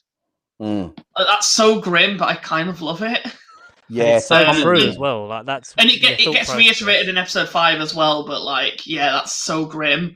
Yeah, and it's sort of, I love how this episode of this whole mini-series, does kind of make, I don't know if you two found this, but when I was rewatching it, it really made me question my own morality. Because I was sort of like, on one hand, I was like, yeah, no, you don't give any of the kids away. That's awful. Why would you do that? But then on the other hand, I'm like, but then if they're going to destroy the entire planet anyway, and the only way to save it is, choosing these kids, which ones do you go for? And I'm like, I mean, I don't agree, but they have a point. And it's like a really weird moral quandary within myself as I was watching it. And I was like, oh god, no, I don't want to be Boris.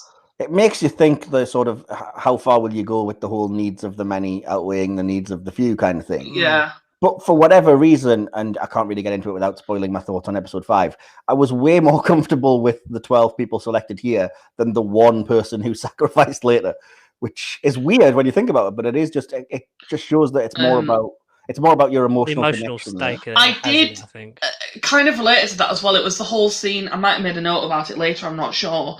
But the part where they're in I assume it was meant to be the cabinet room or whatever, and them having the discussion about, how do we decide which kids we choose? Who do we give? Oh, and yeah, then I cannot remember her name. I'm so sorry. The female minister who's talking.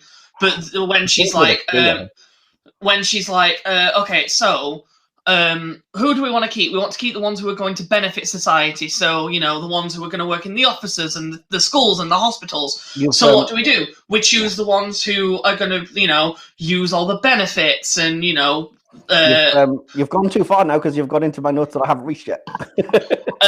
But yeah, it kind of reminded me of that bit. And that bit again was like, I made a note about this in episode 5, but I might as well say it now. I feel like, and I know RTD didn't write this one, but he was still like the series creator. I feel like anything he does, like, always captures the really upsetting reality of humanity and the government, like, He's frighteningly really accurately. Yeah. Because I can imagine and I know this is going to sound awful, and like, I know, potential trigger warning, I don't know, for current events. But I can't help but imagine this is a sort of discussion that they were having when there was first rumours that the pandemic could spread over here. And all I could think of in that scene was I can just picture Boris in the cabinet room going, how do we fight this thing? And he's like, oh, well, herd immunity. We'll let the ones who can't afford the medicine die and that sort of thing. Like, you've literally it wouldn't surprise me. Copied every one of my notes now.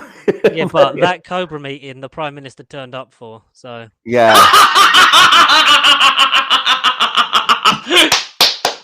Well done. Yeah, we didn't see the scene of Yanto's family being peed off that Strictly Come Dancing was going to be on late. So, clearly not the same. But, Yanto, Mrs. Brown's Boys is on again. Yeah, so was that everything, Andrew? Because I think you've moved ahead of where my notes are, so I'll try. Sorry. Yeah, that was. I really liked how tense the scene was with the tank when they were sort of getting the guy with the camera into the room or into the tank to sort of film the 456. I loved how tense that all was. And then obviously it cuts to the shot of the child, and I really like the makeup, and yeah, that's about where I'm up to. Awesome. Right, so I'll just go through what I've got, and then we can sort of catch up with everyone maybe when we hit that point. But yeah, just going over what you said, I've said the character of Lois was somebody who I didn't like for the first 3 episodes because she didn't have a purpose, but she steps into a role and purpose perfectly now. Yes, George, yeah. She's great as Martha replacement. Yeah. Mm-hmm. And I've said, is that because Phil was discussing this with me the other day? Is Lois the character who, if they'd have got Freeman, Martha would have been doing? Yeah, because they wanted Freema and Noel to both be in it. Yeah. But because obviously the BBC cut the episodes. They're like, we'll give you another series, but you can only have 5. And at the time, she was offered, I think it was 13 for Law and Order. So obviously, she went with a more secure job at the time. Which makes sense. Yeah. Oh well. It was a shame. Yeah. I would love to have seen her in this, but I think Lois, like you say, she's quite bland in definitely the first 2. A case possibly could be made for the 3rd. But she sort of really steps into her own. You think she would really suit joining Torchwood, but then she would eventually be killed off because that's what they do. It's like I'm glad she wasn't killed off in this. True. So I couldn't remember what happened to her character. Because again, I think this is the first time I've rewatched it since it first aired, and I remember when the scene a little bit later was happening when she was explaining everything. I was like, "Oh no, you're so cool, but you're gonna die now, aren't you?" So I'm kind of glad that she didn't. Yeah. Okay. I've said related to that. I thought, in fact, every actor and the interplay was great. Notably, the scenes between Johnson and Alice. Who she's got kind of kidnapped at that point. Yep. And in fact, Johnson is played by an actress called Liz May Bryce, who I've been a fan of for a long time. She's a really, really good actress. She first came to my attention. She was dating Charlie Brooker, so I think she was in like Dead Set and a couple of things that he did. Obviously, they're not dating now. He's married to Connie Hook. But so she's a really good actress, and she really impressed me. And obviously, Alice, the actress who I should remember the name of but can't, does a brilliant job. And yeah, shout out to Nicholas Briggs. That's one of my notes as well. Nice to see Nicholas Briggs in a physical role. In his effective role as an uber slimy government spin doctor, which is bizarrely the first time he's officially appeared in person in anything Doctor Who universe related. I'm talking official. I know he's been in fan videos, and obviously he's voiced the Daleks, but yeah, weird. He's great in it. Like considering, like him mainly for his voice, I think as he really brings across the sort of. I know it's not much because it's basically just like the panic and the not knowing and sort of just like muddling your way through it. But he really sort of comes across as just a civil servant that's just trying and make it something out of it. Like when he says, like, we've got to spin it. Like, if we have to, like, it might be the only way we can get them to get on board with it. That's how they would think. I think it shows how good an actor he is because he's thoroughly unlikable in this. Like I just saw him as slimy and opportunistic. But Nick Briggs, whenever I've sort of seen him do his podcasts or interviewed about Doctor Who, is the most charming bloke ever. No problem, Andy. We'll see you soon. I've just said that the government kidnapping Jack's family and blackmailing them is dark, but it does give the story real stakes, which is good. And then related to exactly what Andy was saying here, that I said, offering a percentage of child victims is again sickening, but it's all too realistic right now in an age of the government initially planning herd immunity to coronavirus and keeping schools open far too long and insisting that it's safe to do it and, sacrificing randomly people for the supposed greater good. It's kind of sick. And yeah, the decision of who to pick is a good commentary on social divisions and class war. The inhumanity is powerfully repulsive, but perhaps just because it's too real. It does sort of. It's sometimes a bit unwatchable, really. Yeah, This is so like heartbreakingly real that this is how they would act, how they would sort of talk about these things. Like when she says about like the female minister, I don't remember her name, but when she says, and if like we're judging it off this or whatever, and she says, then what are the school league tables for? Yeah. I think it's either. I'm probably wrong. I think it's like Bridget or Brittany or something. But anyway, I've said, all the scenes with the government are greatly acted and shot, but more They're incredibly intelligent and thought-provoking.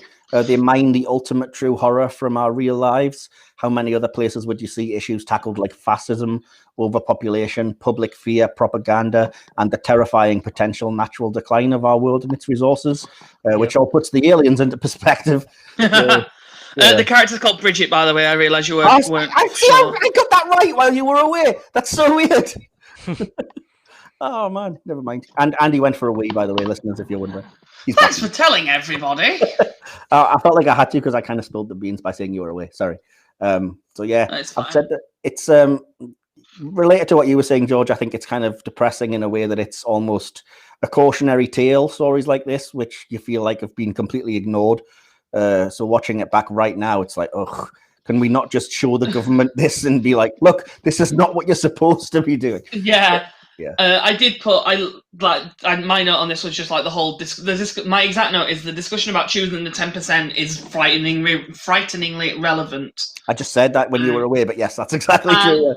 My next note as well, I don't know if we're onto this bit, but it was just a little bit that I really liked is when Lois is in the bathroom, I love the choice of having a like mouthing to the mirror so that Torchwood can pick up what she's saying.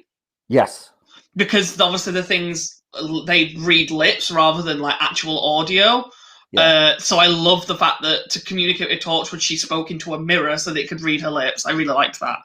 Yeah, it does make good use of some of those kind of spy genre tropes, I think, in a lot of ways as well. Yeah. Do you want me to just finish off my notes? I've only got, let's see, 3 or 4, and then we can just finish up with one else. Just because we skipped over this one a little bit, I just wanted to make a point of saying I love, in particular, in the scene where Yanto's kind of confronting Jack about the fact that he's not telling him stuff and he's keeping stuff from him, even though they're an item. I loved Gareth's performance in that because it was very understated. He wasn't like shouting or like anything like that. It was just you could see it in his eyes that he was really hurt by the fact that Jack was still hiding stuff from him. I think even though they'd taken this this step. I agree with you, and I think that would have been something that I would have praised a lot more if he hadn't just done that times a million at the very end and acted his absolute ass off in that last scene where it just, you cannot fault it. But I'm going too far ahead with that, so I just wanted to shout that out. So, yeah. Do you want me to finish my notes then, and then you guys can do the same? Yeah, go ahead. Excuse me. I've said, it's a relief to see the team getting their shining hero moments, but it makes it all the more brilliantly, fantastically shocking when it emerges how futile their efforts are, and as we watch everything fall spectacularly apart. And then, as I was writing these notes, I just wrote, no, Yanto's dead. They can't have seriously killed off another regular. The stones on these guys, it's still shocking and emotional. It's just acting brilliant, as I was alluding to earlier. I can't even talk about the scene because I'll get emotional, but yeah, Yanto's death scene with Jack, it's the sort of thing you have to watch to experience because it's that good. The two of them are phenomenal in that. It's just so good. I've said at this point I was praising the episode so much that I've just put as a final note, potentially it's too dark and bleak, ?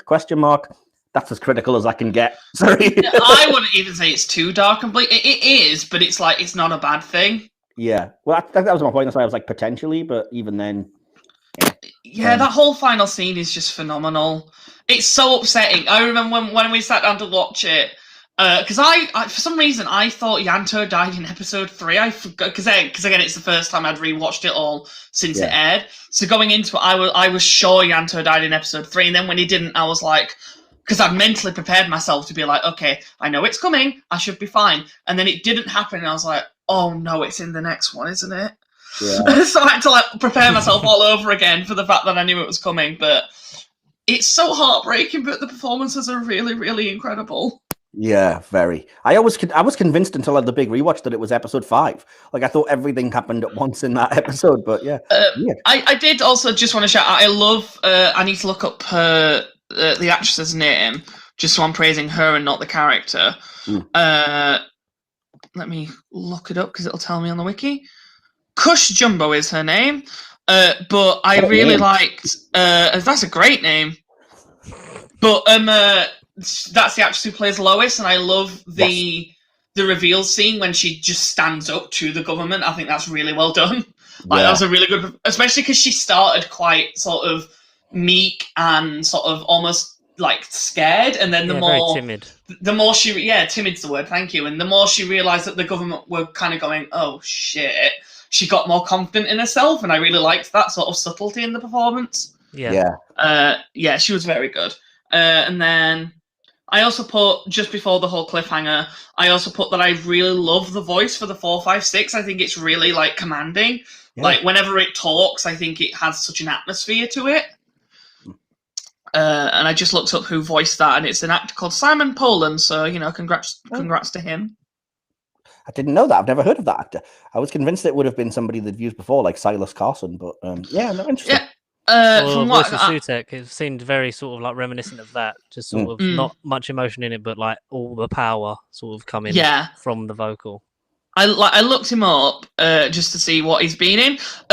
Nothing that I've heard of, apart from one film that I have never seen, but is a joke between me and Phil because it just has the most ridiculous name. He is in a film called Omega Doom. Nice. That's not just two random words people have stuck together. I know, right? Just what sounds like a really manly action film, Omega. What can we pair it with? Doom?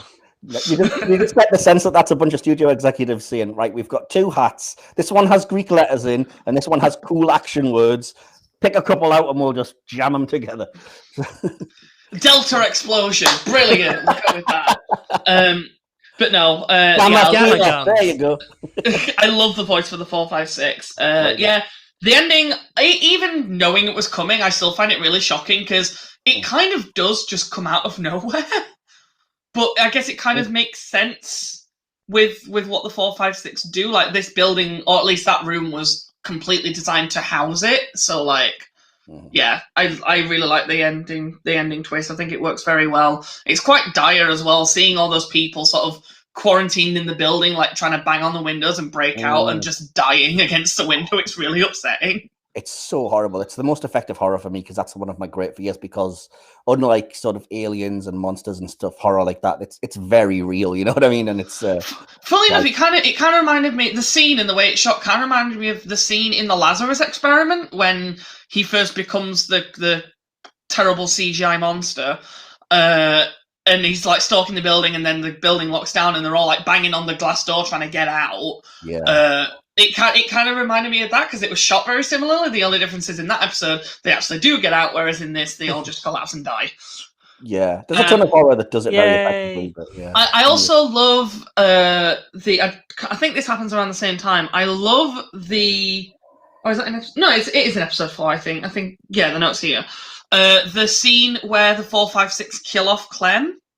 Like I think that's quite jarring because of how visceral it is, if that makes sense. Yeah, very. Yeah. He's like just sat there screaming, and you're like, "What's going on?" And then you just see the blood start to come out of his ears and nose. It's like, "Oh God!"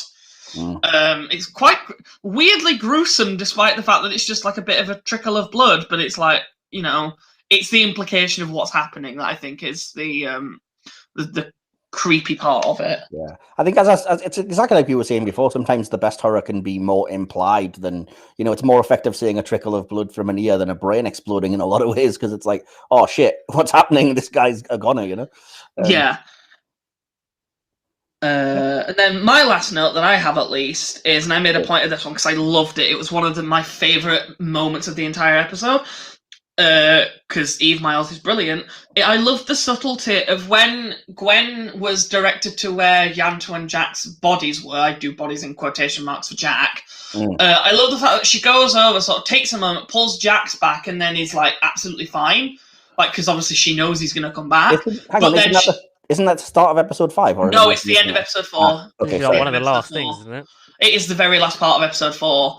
Because I think it pans out of that as Jack wakes up, and then the credits come in. So like she does that to Jack, and then she sort of looks at the next one. Obviously knows it's going to be Anto, but takes a moment because obviously she's mentally preparing herself, knowing that like he's not going to come back. He is dead. So she knows she's about to look at the genuinely dead body of her friend. And I just love the fact that she took a moment to like breathe and prepare herself before pulling the cloth back. I really like that little touch. That was The nice. little touches of her straightening his tie as well is so like, Yes. it's exactly the kind of thing when you're in mourning that you do stuff like that, even though it's kind of stupid. That I really appreciated that as like whether it was in the direction or an actor's choice, it was a really nice touch. I love Gwen. She's such a good character. Ruth Miles is so good and deserves to have come back Bring way her more back. than, Don't than just the- mention her in Revolution of the Daleks. Exactly. Yeah, they brought Jack back. Bring Gwen back as well, please. It would have made far more sense to bring Gwen back, but we'll get to that. Is it too much for me to say that Gwen is one of my favorite characters in the entire Doctor Who universe? I just love her so much. Not at all. I think a lot of people would probably put her in their top sort of 10. I think it's correct. Yeah.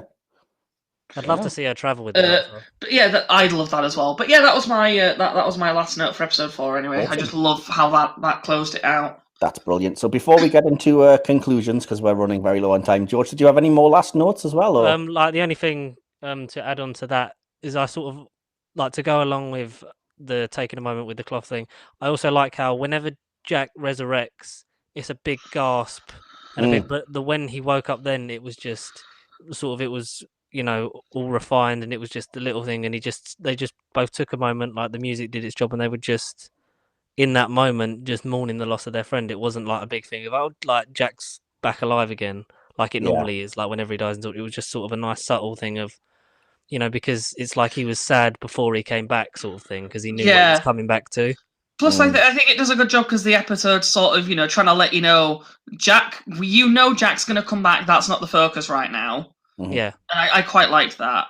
It really allows the episode to focus on the fact that Yanto has died. Like, this key character is now dead, and it's not even the finale. Like, he is just gone now. It does seem a bit sort of like there is no hope left, and almost like if the problem is too big for Torchwood itself to solve. Yeah, because the whole plan that they had, that they revealed at the end of this episode, suddenly just went down the toilet because the 456 were like, okay, we'll just kill you then. All right. Yeah, I think that. Bring in the nuclear reactor, guys. Yeah. They pushed Yanto right down it. Oh, poor guy. So was that your last note before the conclusion? Yeah, that was. Oh, sorry, Georgia. Yeah, that was basically because you kind of like you covered all of my stuff. That was the only thing that I like. Awesome. To elaborate on, yeah. But I'll just jump in with my conclusion and score, and then we'll have to go through episode 5 as quick as we can because time's running away from us. But yeah, I said I could be here for hours singing the praises of part 4 or hour 4, but all I want to say is that it was definitely worth the wait, leaving us eagerly awaiting the finale with bated breath. Join me in a minute's silence for the late Yanto Jones and the tolling of bells ringing towards the collapse of civilization and the end of the world.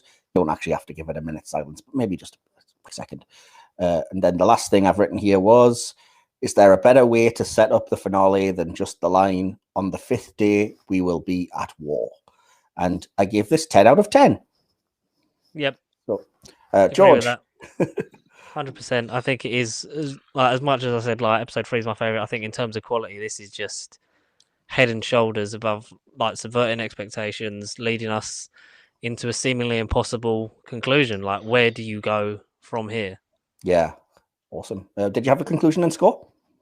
Score the same. Yeah, I'd say a 10 as well. I think it builds in such a bleak and real way that you're just sort of like they cut from. I think from almost the moment the episode begins to it ends, it's just like you go from just like, well, it's Torchwood, they're going to turn it around, to just like there is no way that you could. There is no conclusion where you come out on top of this. Like you can't win this thing. It seems impossible. Absolutely. And it's a trope that I love every time it happens, where they're getting towards the end of something and you're like, oh, this is how the good guys win. Okay, we're just going to have to see how it plays out. And then you're like, oh, crap, no, that completely failed. Oh, no. So, yeah. Andrew, conclusion and score? I again gave it a 10. I think it's pretty much perfect. It is so good. It's hard to argue. Yeah, definitely. It's depressing as hell, but really, really good. Yeah, it's just, but you almost forgive it because the acting is so good, though. You know what I mean? And, yeah, exactly. It's not depressing on the level of that you feel like you're being forced to feel depressed or whatever. No, not at all. But yeah, so yeah, that's excellent then. 3 10 out of 10s. So episode number 5. I have just very briefly said for a log line, oh my gosh, complex, thought-provoking, heartbreaking, and gut-wrenching. A great conclusion to an excellent mini-series. George, I know you've been writing one as we've been going, so what did you have for your logline for F5? John Barrowman does all of the acting, the music phenomenal, the directing even more so. Every element of this is what television should be. Excellent, well put. And Andy, did you have anything? I've sort of come up with one in my head. Just stellar performances across the board in this extremely bleak, but extremely bleak, thought-provoking, but finale that makes sense within the story of the series, of what we've been given. I think that's about it, really. Awesome. So yeah, just to start the episode, obviously, I have to read this in full, but I won't give the accent because I just think this is superlative writing. I think you said it was Russell T Davies that wrote this. Yeah, I know what you're going to say. Gwen's speech, there's one thing I wish I'd asked Jack back in the day. I wanted to ask him about this doctor of his who swoops in from nowhere and saves the world, except sometimes he doesn't. I wanted to ask him why. Now I don't need to ask. Now I know the answer. Sometimes the doctor must look at this planet and turn away in shame. Wow. I'm almost crying just reading it back. And a great teaser for the final episode as well. Can we just give Eve Miles an Oscar now? Because that scene in itself is so well acted. It's I don't disagree, but I actually say more than that. Russell T Davies writing, taking the entire universe he's playing with, taking a criticism of it, and then going, you know what, I'm going to use this to break your freaking heart. You want an explanation? Here you go. You know what I mean? Yeah, it's so good. Yeah, very good. And I've said again, the government telling everyone that there are inoculations and it's safe to return to school. Oh Dear. It's Russell T. When it comes to like our government, Russell T Davies is the Simpsons. He just predicts everything that's going to happen. Yeah. I did, just because we mentioned it, I made a note on that scene. I just put the opening scene is haunting and brilliant. Eve is phenomenal. The writing is spectacular. And it's possibly one of the best scenes in the entire show, if not the entire universe. It's just so good. Oh, it's definitely up there. It's amazing. Excellent. Did you have any thoughts on that scene, George, before I move on? I think the fact that, like I said, that was the teaser on BBC One for like the last episode. Like, there is no hope. The doctor's not coming to save you. What do you do now? Like, and the fact that, like you said, like basically the man who made the Doctor Who universe basically having a look at it and saying, well, this is what he would think about these situations. Yeah, exactly. And it's just, I think it's heartbreaking for the viewer to be like, oh, so like the Doctor might even know about this and just be like, well, I'm not going to stop this because I can't. Like, it does feel like a story that is too big for him as well. Like, even if like David had been in this in some capacity, I think this is a challenge too great for any Doctor. I'm so glad he's not in this, though. Yeah. Oh yes. I'm really glad he's not in this. I don't think it would have went well because you see the evidence of that if you want to look for it. I mean, just the 10th Doctor's reaction to Harriet Jones destroying the Sycorax, for example, is a perfect way of like, yeah, he's disgusted at that. He doesn't like it. And which I think was a bit of an overreaction, to be fair, but you know. Well, that's a different debate for a different day. But and then even the 12th Doctor in particular throughout Series 8, every time he's got a moral decision that you feel is impossible, and he's like, well, you make the decision, human. You know what I mean? Because it's like he clearly wouldn't know what to do, and he'd be disgusted no matter what you choose to do. So yeah, that's a very fair point. I never thought I'd compare Children of Earth and Kill the Moon, but that's actually quite a good comparison, really. Both of them have Peter Capaldi in it. Very true as well. I love Peter Capaldi so much. Frobisher is, I think, the we'll get there. MVP. One of my notes, it's only like the fourth note, so it's not that far in, but the note is literally just Capaldi with a love heart. Because I mean, he's just phenomenal in everything he is in. I have one more note and then I'm on the Frobisher scene, which, so yeah. But yeah, I wish they'd chosen a different name because every time we talk about him, I can just picture a talking frickin' penguin. Surely they must have been aware of that. You know, it undercuts the drama of that character if you're like, the penguin that travelled with the 6th Doctor. Never mind. I've said that the idea that kids are narcotics for the 4, 5, 6 is very interesting, more further commentary, but it's also clever writing because you had to make it the worst possible motivation. If there was any kind of like, well, they need the kids to save their race or whatever, it introduces a level of morality that you'd be uncomfortable with. As it is, the fact that you're like, no, they're just literally using it to drug up. It's kind of I've forgotten that that's why they needed them. Yeah. Because again, this is the first time I've rewatched it since it aired, so I'd completely forgotten the motivation for why they wanted the kids. And I remember I was sat with Phil as we were rewatching it, and it got to that scene, and I just looked at Phil and went, I do not like kids, but even I am terrified right now. Like, that is awful. It's just the definition of it's the fact that they don't even need them. They just want them because it feels good, which is gross to even say. But it's so creepy. It's horrifying, and like I said, it's if you want to look at it a bit deeper, it is a commentary on sort of drug addiction and stuff. Where it's like, I'll screw over anyone I want. I don't care about life as long as I can get the next hit, kind of thing. And then it just adds more weight to the fact that the government were complicit in it. Yep, 100%. It's literally like rolled over and gave up straight away. Yeah, it's so awful. And don't get me wrong, I love it. I love this kind of really dark, macabre stuff, but it sent a chill down my spine when I rewatched it, because again, completely forgotten that was the reason, and it happened, and I was like, oh my god, that's awful. It's so, like I said, the only way to describe it is inhuman, and that's perfect for what you're trying to come across. I love the fact that, sorry, I'm going to keep going on about this, I promise I'll stop. I love the way it's revealed as well, because they don't even explicitly say it's like a drug. They just say, what is it? It's like the children create chemicals, and the chemicals feel good, but it says good in like a really creepy, long, drawn out way. And I love that that's how they reveal it as well. Yeah. It's it's creepy, but I love it. Anyway, sorry, continue. We've taken a very dark turn from the days of Kylie being pushed into reactors, haven't we? But they were the best of days. Indeed.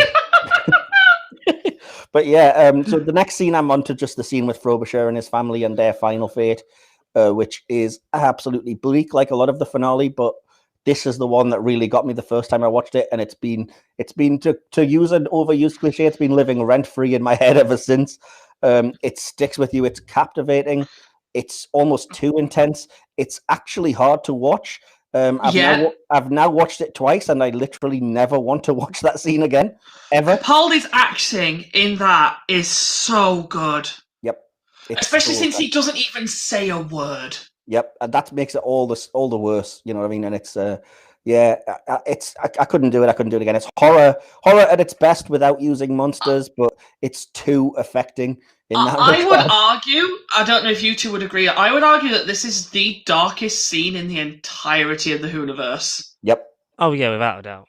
100%. Easily, 100%. It's so dark. I love how it leads into it with Bridget going into the prison cell and giving a monologue about how he's a good man. Yes. And it plays that over him literally getting a gun to shoot his wife and kids and then himself. I made a note of that as well, which I probably should have addressed earlier, but there's a point in, I think, episode 3, maybe 2, where Frobisher's talking to Jack and literally says to Jack, you're a better man than I am. And then in this episode, they're both proved so fucking wrong.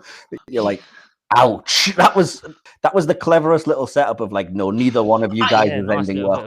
I want to give kudos to, again, I'm going to have to look up the actress's name. I feel awful that I didn't do this before, but I love the performance of, I'll get her name, but the actress who plays Bridget. I love the fact that, because I think she knows what he was going to do. She seems to have an idea. Well, if you think about it, because the thing that he went to sign out, she wanted, as we'll find out later, she wanted the contact lenses, and he wanted the gun, and I think he asked her to get it, didn't he? If I remember rightly. So she knew what he was going to do, but I love the fact that throughout all of that, she has this sort of you can tell she's distressed, but she doesn't really let on, and she just sort of sits there with this not hopeful, but kind of melancholic, but almost like affection for this man as she tells Lois in prison how she met him and how he's this great man. And I love that performance as well. Again, though, I think that's what makes... Susan Brown. Susan Brown is her name. Go ahead. Just sorry, carry on for just a second. I've just got a message I need to respond to. No, I was just saying the actress who plays Bridget Spears is Susan Brown. Okay. Who again? I think She's fantastic. Is there a bad performance in this entire thing?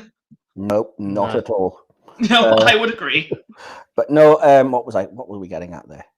Oh yeah, that's what I was saying. The sad thing is, the thing that makes it almost worse is that from a point of view, what Frobisher did, it wasn't malicious and it wasn't like evil. It wasn't strictly evil for the sake of evil. It's almost like there's a weird twisted goodness to like wanting to stop the pain, I guess, to not inflict that on people. And when you compare that to Jack's willingness to inflict pain on somebody close to him, it really does bring up the debate of like which one of these two men was worse. Do you know what I mean? And the thing is as well, it was so unexpected for him as well, because obviously in the cabinet room they'd had the whole discussion about, oh well, if we're doing this, my children can't be chosen. Yeah, trying to save themselves, and then trying to save like their brothers and sisters' kids as well. Yeah, and then they almost just used Frobisher as a scapegoat and went, oh well, your kids are going to be chosen then because we need to be shown to be willing to sacrifice our own. And just thrown under the bus. He wasn't involved in the discussion. Did he ever even mention who he thought should be chosen? He was basically just having it all piled on him to make the decision. They were just all giving their opinions and throwing them at him. Wasn't he in charge of organising the transportation to the rendezvous points? Yeah, he was. Yeah, I think so. But he never He never chose kids. He never chose the kids. He never gave his opinion on that. So the rest of the government all were like, "Oh, we'll use these kids, but mine are safe, mine are exempt." And then they just threw all of this at Frobisher, and then right at the end, just went, "Oh, by the way, your kids are going to get chosen, just so that we're seen to be, cooperating just as much as the public." And it's so grim. I think that's good writing in the sense that as well it forces the audience to examine themselves, because at this point you're so hating those characters, and even Frobisher in particular, that you're like, oh, I can't wait for this guy to get his comeuppance, and then when he does, you're like, that was fucking horrible. Why did I want that kind of thing? You know what I mean? It's like, wanting vengeance on that level is never good, and it's an interesting way to portray that, I think, as well. Yeah. The upsetting thing is as well, and I don't mean to make this even more depressing than it already is, but the fact that people have done that is a thing that has happened plenty of times. Yeah, I mean, it's Sophie's choice in a nutshell, I guess, in a way, isn't it? It's sick. Anyway, on a lighter note, slightly, I've put that Uros Lane deserves an award. Look at the little touches like Lois's eye shot through the cell, or the close-up of the contact lenses showing you who's wearing them now and stuff.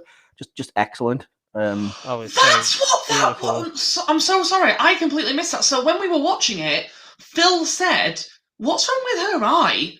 And I didn't. I was like, "What do you mean, what's wrong with her eye?" I didn't notice it. And you've just said that, and I'm like, "Oh, it was the contact lens." It's all just sort of clicked into place. Yeah, because that's how she ultimately gets their comeuppance at the end of the government. I know that, but I never made the connection of that's why it was shot the way it was. Yeah, completely. Yeah, almost fisheye lens. Oh, that's. Oh, I love that. I never even noticed that before. That's great. It gives you chills how good the writing and direction is in this thing. It really does, doesn't it? So, yeah. I've said that it was great to see PC Andy again, and it's a very powerful moment when he removes his police jacket to join the resistance. Tears were shed. Again, that was another moment that in this particular day and age hits a little bit too true. The all cops are the B word thing, but yeah. I love the scene with Gwen deciding she doesn't want to bring a child into this world, and the fact that her and Reese actually have a legit discussion about this, and it's not like a row or an argument. It's just literally, it's the most mature acting and writing I think that I've seen for those two. So I like that a lot. Yeah, because it's just a frank discussion of her going, this is the world we're living in right now. Do you really want to raise a child in this? Like it's quite. Again, it's grim, but it makes sense, I think. Yeah, and it reinforces the themes of like you'd have to be pretty harsh to do bad things to people you care about, because in the end, she's like, I'm aware of how much if we don't have this child, how much it would hurt you, and I'm not prepared to do that. Which again, it all comes back to the level of what Jack is ultimately prepared to do, and you're like, boy, we'll get to that. But yeah. I'm nitpicking a little bit, but the method of defeating the 456 was a little bit rushed and convenient. but I suppose Yeah, that was it was. unavoidable because you'd kind of built up and then. I made a note that it was a bit rushed, and I remember on the rewatch I was like, "Wait, did they do that all that quickly?" But I will say, I don't think it's. I wouldn't say it was necessarily convenient because I think I've mentioned this on the podcast before, but like, I am willing to let things like that slide as long as they allude to it beforehand. Mm. And the fact that they kind of hinted at this when Clem died in the previous episode, I'm like, okay, at least they've sown the seeds that this is a thing that could be used. That's fair enough. As opposed to it just coming out of absolutely nowhere. Yeah. I didn't even think of that, but completely agree. And I've said it's unavoidable because it's more about the personal cost than the literal anyway. So you can easily forgive it for that reason. So just to let you both know, I'm now on to the actual big final fate of Stephen, the character, and the ultimate way of defeating. So if there's any notes you have until we get to that point, because that's going to get dark. So I've got a quick thing about Gwen and Reese. Sorry, go on, George. Sorry, just like when you said about like the scene with them having that frank discussion, I also think it's quite a nice character progression from their first argument about Gwen telling Reese about Torchwood. I think it's a nice sort of subtle thing of how far they've come as a couple. Yes. Andrew, I can see your name change, by the way. That just don't. No, so I put just a couple of notes before we get to the ending. I put the kids acting on the bus is really great. It's actually quite hard to watch them being taken away like that. Yeah. And I was really impressed by the acting of some of the kids on those buses. I also made a particular note of the line, "The nice kids are safe." Yeah. That was quite awful to hear. Because it was the idea of like they've just decided that this 10% who they believe aren't going to amount to much, they're like, oh, well, they're not the nice kids, they're worthless, and that's awful, but also harshly like kind of accurate to what this government can be like. Yeah, well, I said that when I think it was when you were away having your wee again, but I said that in the other part that it's kind of it is the kind of class warfare that you have, and that's exactly the whole. That's our political system is the Tories are very much like the lower class don't deserve to live, and that may be an oversimplification and a bit too harsh, but effectively that is like, well, they made that clear this lockdown, didn't they? Yeah. I love that line because of how accurate it is to what reality is like at the moment. I also put the helicopter landing was a little bit overdramatic for me. Fair enough. I just we get it. You're coming to pick Jack up in a helicopter. Why do you need to have like these 3 different shots, all starting with a heavy drum? I'm like, we get it. The helicopter's landing. Look, you've paid for a helicopter. You're gonna damn well get your money's worth out of it. They're using the reactor money from Kylie. The helicopter shots. I put lovely acting from Kai when filming Gwen, making that the film that would be the opening scene. Yes, I love how he silently is like holding the camera, but you can see the tear rolling. I like that. It's just very good. Everyone's acting in this is great. Just assume that. Otherwise, we're just redundantly saying this was great about 20 times. Yeah, this was great. And then I already said this, but nice setup for the solution, having it relate to how they killed Clem in episode 4. Mm-hmm. Yeah. And now we're on to the ending. Right, so take a deep breath, everyone, because it's John Frobisher's ghost. That talking penguin. No, the final fate of Stephen, Jack's grandson, and his necessity for the ultimate victory is both clever writing, effective, and for me, a bridge too far for Jack as a character. I've never liked it, and the lack of remorse or care that he shows in his Chibnall appearances still grates on me. It's hard to argue against it being good drama. It clearly affected me, but it should have been the end of that character.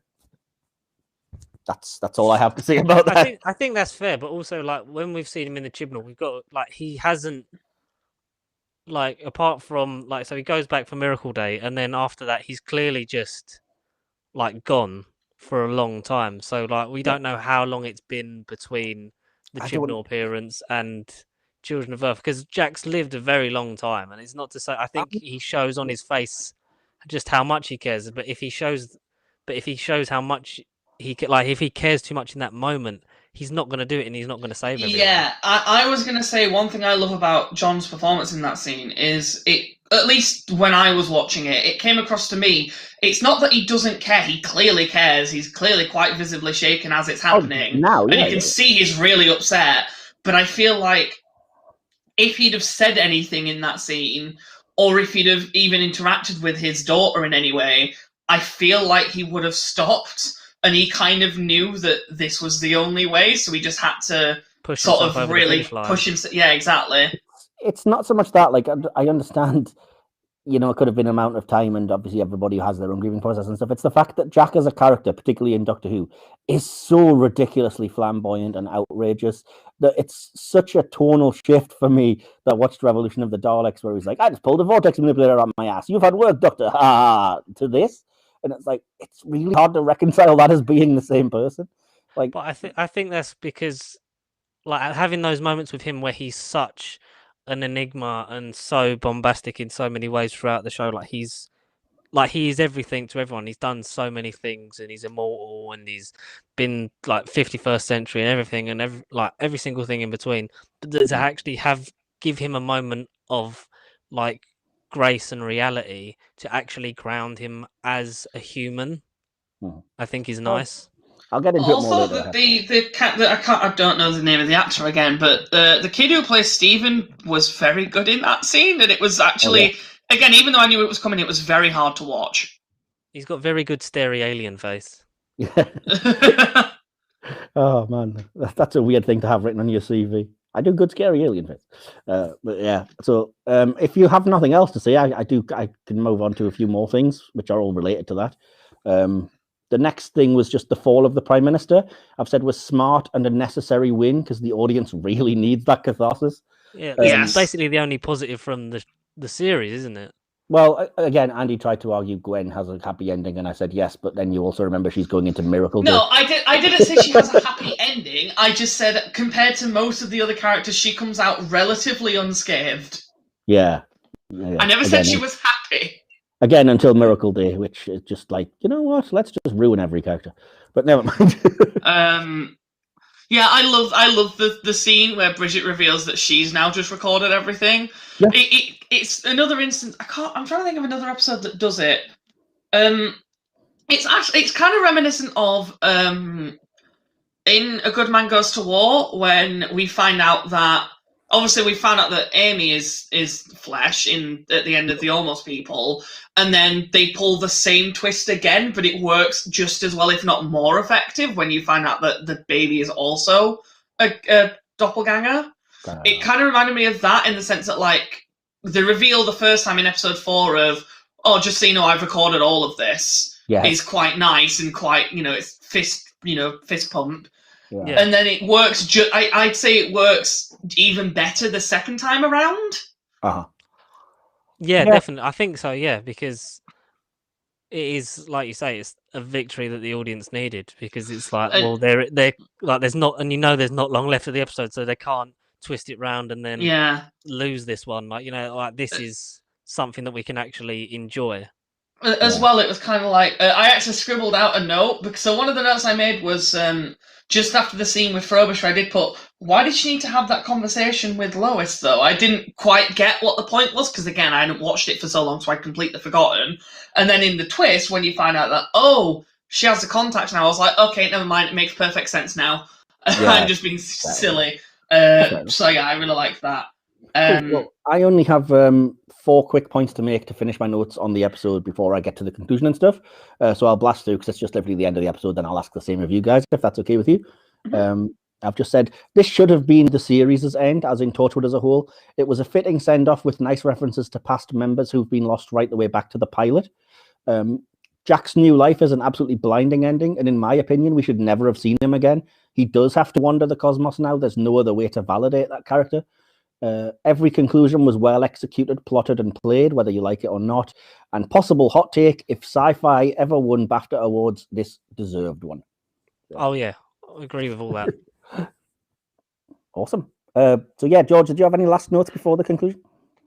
I think just like overall, when like going into like a third series of this show, like from what it was to what this turned out to be, like series 1 and 2, starkly different to this, and I think it just really upped its game and just sort of said, no, like we can be as good, if not better, in quality in some aspects than the main show, because Doctor Who wasn't on consistently that year.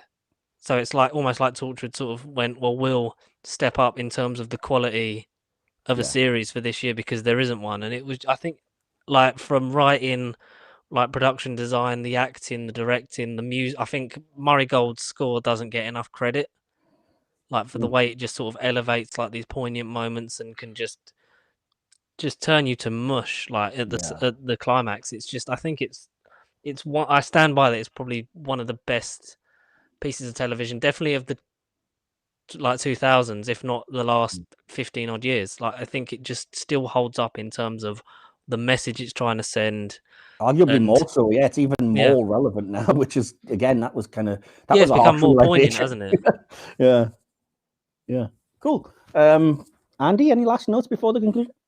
Again, you've kind of summed up everything there. It's pretty much the last 2 episodes, I think, are pretty much perfect. The entire series is phenomenal. Probably the best overall series of the Whoniverse in terms, like, because don't get me wrong, there are some episodes, like some series of the main show that I think are almost perfect, but most series have at least a kind of dud. Whereas I think even though episode 2 is the low point of Children of Earth, I think it's still good and it still serves its purpose. And I think overall, it's so tightly plotted. It's so brilliantly written. There's not a bad performance. It's practically perfect, nearly. It's not a second wasted, is there? No, it is without a doubt one of the best things that has ever been written for the Doctor Who universe. It's so good. Awesome. So we've all basically decided we hate this. I think is what we're saying. Yeah. It's not as good as Miracle Day. Damn it! Oh, get out of here! I will kick you from this stream. Right. So yeah, we'll just give our conclusions and score for episode 5. Then we'll come back after that, regroup, and give our overall score if that's okay. I've said it would have made for an absolutely cracking final moment for the show, and it does seem like Russell T drawing a line in the sand. Direction, acting, etc. were all superb, and the plot was much better than I'd expected, with some real horror elements done brilliantly, and the best, most menacing villains in anything Doctor Who related. And that's me referring to both the 4, 5, 6 and the government. Sterling work all around. I gave this part 9 out of 10. George, your conclusion and score for this cheery episode. My conclusion is the government was the villain all along. Yeah. As in life. I think it doesn't get better than this. I think like there's a reason why Russell T Davies is as good of a writer as he is now, is because he showed us how good he was then. And like this wasn't even for Doctor Who. Yeah. Like this was for a spin-off that was just like, oh, well, we need to fill a gap and like appeal to the adult market, and it became this. It does feel like a natural end to it. Obviously, like in an ideal world, we would have got like a 3rd series with, say, Owen and Tosh and all that, and this would have then like been in place of Miracle Day or something. But I think it feels like an end, but also like it could have carried on into something else, like not a Torchwood, but maybe just something with Jack, with Gwen. I don't know. Like it definitely felt like the end of an era for this version of the show. Yeah. Andy? Oh, sorry, I didn't get your score for this episode, George. 11 out of 10. I never gave my score either. You didn't give your conclusion, did you? No, I didn't. I don't know what I mean. Silly. Sorry. That's okay. So no, it's not. It's my fault. I got distracted because I just got a message from my upstairs neighbour apologising because she fell over, and that's what. I don't know if you heard a loud thud on my end, but that's what that was. I just assumed it was some Australian starlet being pushed into a reactor. It normally is at this time of night. Well, it's coming up to 8 PM. You know what that means? Reactor watch. It's time to kill Kylie Minogue. And here we see this. I love the edit. They march her up towards the reactor with chants of "Your disco needs you," and as they lob her in, it just plays "Can't Get You Out of My Head." Can't get you out of this reactor. And as she's falling, it's just, I'm spinning around, move out of my way. Yeah. All right, Bang! all right. We've named enough Kylie songs now. God, the You'll have to copyright have your, infringement on this episode is going to be horrific. We'll have to have you. Oh, never mind the lawsuits of insinuating that we have to kill her every time we see her. Just Hey, we all know that that's true. Only in the acting roles. I'm not talking. Have you not watched Doctor Who Confidential? Andy, hard pivot to your conclusion and score for episode 5. Yeah, it's this series is so damn good. It is almost perfect. It's not, like George said, not a moment wasted. The acting, everyone's performances are phenomenal. The writing is possibly the best writing in the entire Whoniverse. It's just so good. This last episode is an easy 10 for me. I can't pick a fault with it. It's so perfect. Okay, so that's 2 10s and a 9, or an 11, a 10 and a 9. So yeah, I did ask if you guys would write a conclusion for the series as a whole, and that's how we'll rank it on the leaderboard, because we have covered all 5 basically. If you're happy for me to do it, I'll start. I'll put because that's quite a long conclusion and score for the overall Children of Earth, and then I can get you guys' opinions if that's cool. Yep. I just said, right, so that was an epic long story. Fortunately, it held up brilliantly. There was a danger of collapsing under its own weight, and day 2 and 3 that looked possible, but the show as a whole more than pulled off this format change in style. If the show did ever carry on, it would be wise to attempt more of these, as it was the best work the show has done in any of the 4 seasons, as in the 4 seasons of the show, not the hotel. The one thing I'm unsure about is the... John Sorry, that Barrowman took me a moment stays to at the click. Four Seasons Hotel. with Kylie Minogue. I tried to breeze past it, but never mind. The one thing I'm unsure about is the incredibly horrific parts and bleak darkness, from the aliens' use of kids to Frobish's terrible last act, or Jack murdering his own grandson. Describing back the events really doesn't do justice to how horrifying they come across. But the thing is, they make damn good drama, and they do make you feel something, so perhaps they were actually too effective. Regarding Jack's decision at the end, I was truly upset by it. I think for the reason that this man is irredeemable now as the Doctor Who sidekick traveling hero. It's impossible to imagine the Doctor doing something like this in one of his stories, for example. So it's a shame the writers did it to Jack. A nice compromise might have been to have Stephen inherit his grandfather's Lazarus qualities, an idea which I would normally complain about, but was longing for here. As I said before, I love how it was left, though, with Jack essentially becoming the Doctor just after the Time War, traumatized and running away. The acting throughout was faultless, the direction pitch perfect, and the writing extremely powerful and affecting, but unrelenting in its depressing darkness, so it's hard to call it truly perfect. Overall, Torchwood Children of Earth gets 9 out of 10 for me. So, George, your overall conclusion and score for Children of Earth. So, in conclusion, something that started out as the BBC seemingly clipping the wings of one of their most promising shows, cutting the episodes, putting Russell against the wall, he comes out swinging and delivers possibly one of the finest pieces of television we've ever had the ability to see and indulge in. The acting is superb. Not a member of the cast is wasted. Every character is important in some capacity. Yes, we do get drop off on episode 2 and a bit of episode 3, but every single thing we see is important. And it is just so harrowing as time goes on. It's hard to describe Children of Earth to anyone that hasn't watched it. And if you haven't watched it, it's a must watch it. Please go and watch it. Awesome. And score? 10. I love it. I gathered, but I had to ask. From the moment I wanted to come and talk about this just made my day to be able to actually talk about Children of Earth. Awesome. Oh, pleased to hear that, man. That's great. We live to serve. So also, Euros Lynn is perfect. Oh, best completely. Doctor Who director that isn't Graham Harper in the new series. I've put Rachel Talalay up there as well. Yeah, but I think because he had better written stories, so I think if she'd have had more of them, then we possibly. have to. That's something that we're going to have to agree to disagree on then. But has Euros Lynn ever called out her Stephen Heaven Sent Amell on directing Twitter? is great. Sorry. Did you guys see that, by the way? I'm just talking about Rachel Talalay having a go at Stephen Amell on Twitter because he had written that he was watching Nightmare on Elm Street 5, I think, the one she directed, and it was really rough. and she put, "I'm watching your first acting gig. It's really rough," which I thought was an excellent clapback. Yeah. She is great. Anyway, Andrew, your final conclusion for the overall miniseries and just scores. I'm trying to think how to word it really. A near perfect miniseries of a show that proved it still had so much to give. Not a bad performance. The writing is flawless and unrelenting throughout. Even though it sags a little bit in episode 2 and 3, it all works well because it builds up to one of the most bleak, pressing, and heart-wrenching stories that the Doctor Who universe has ever told. The monsters are creepy, effective, and their motivation is absolutely chilling.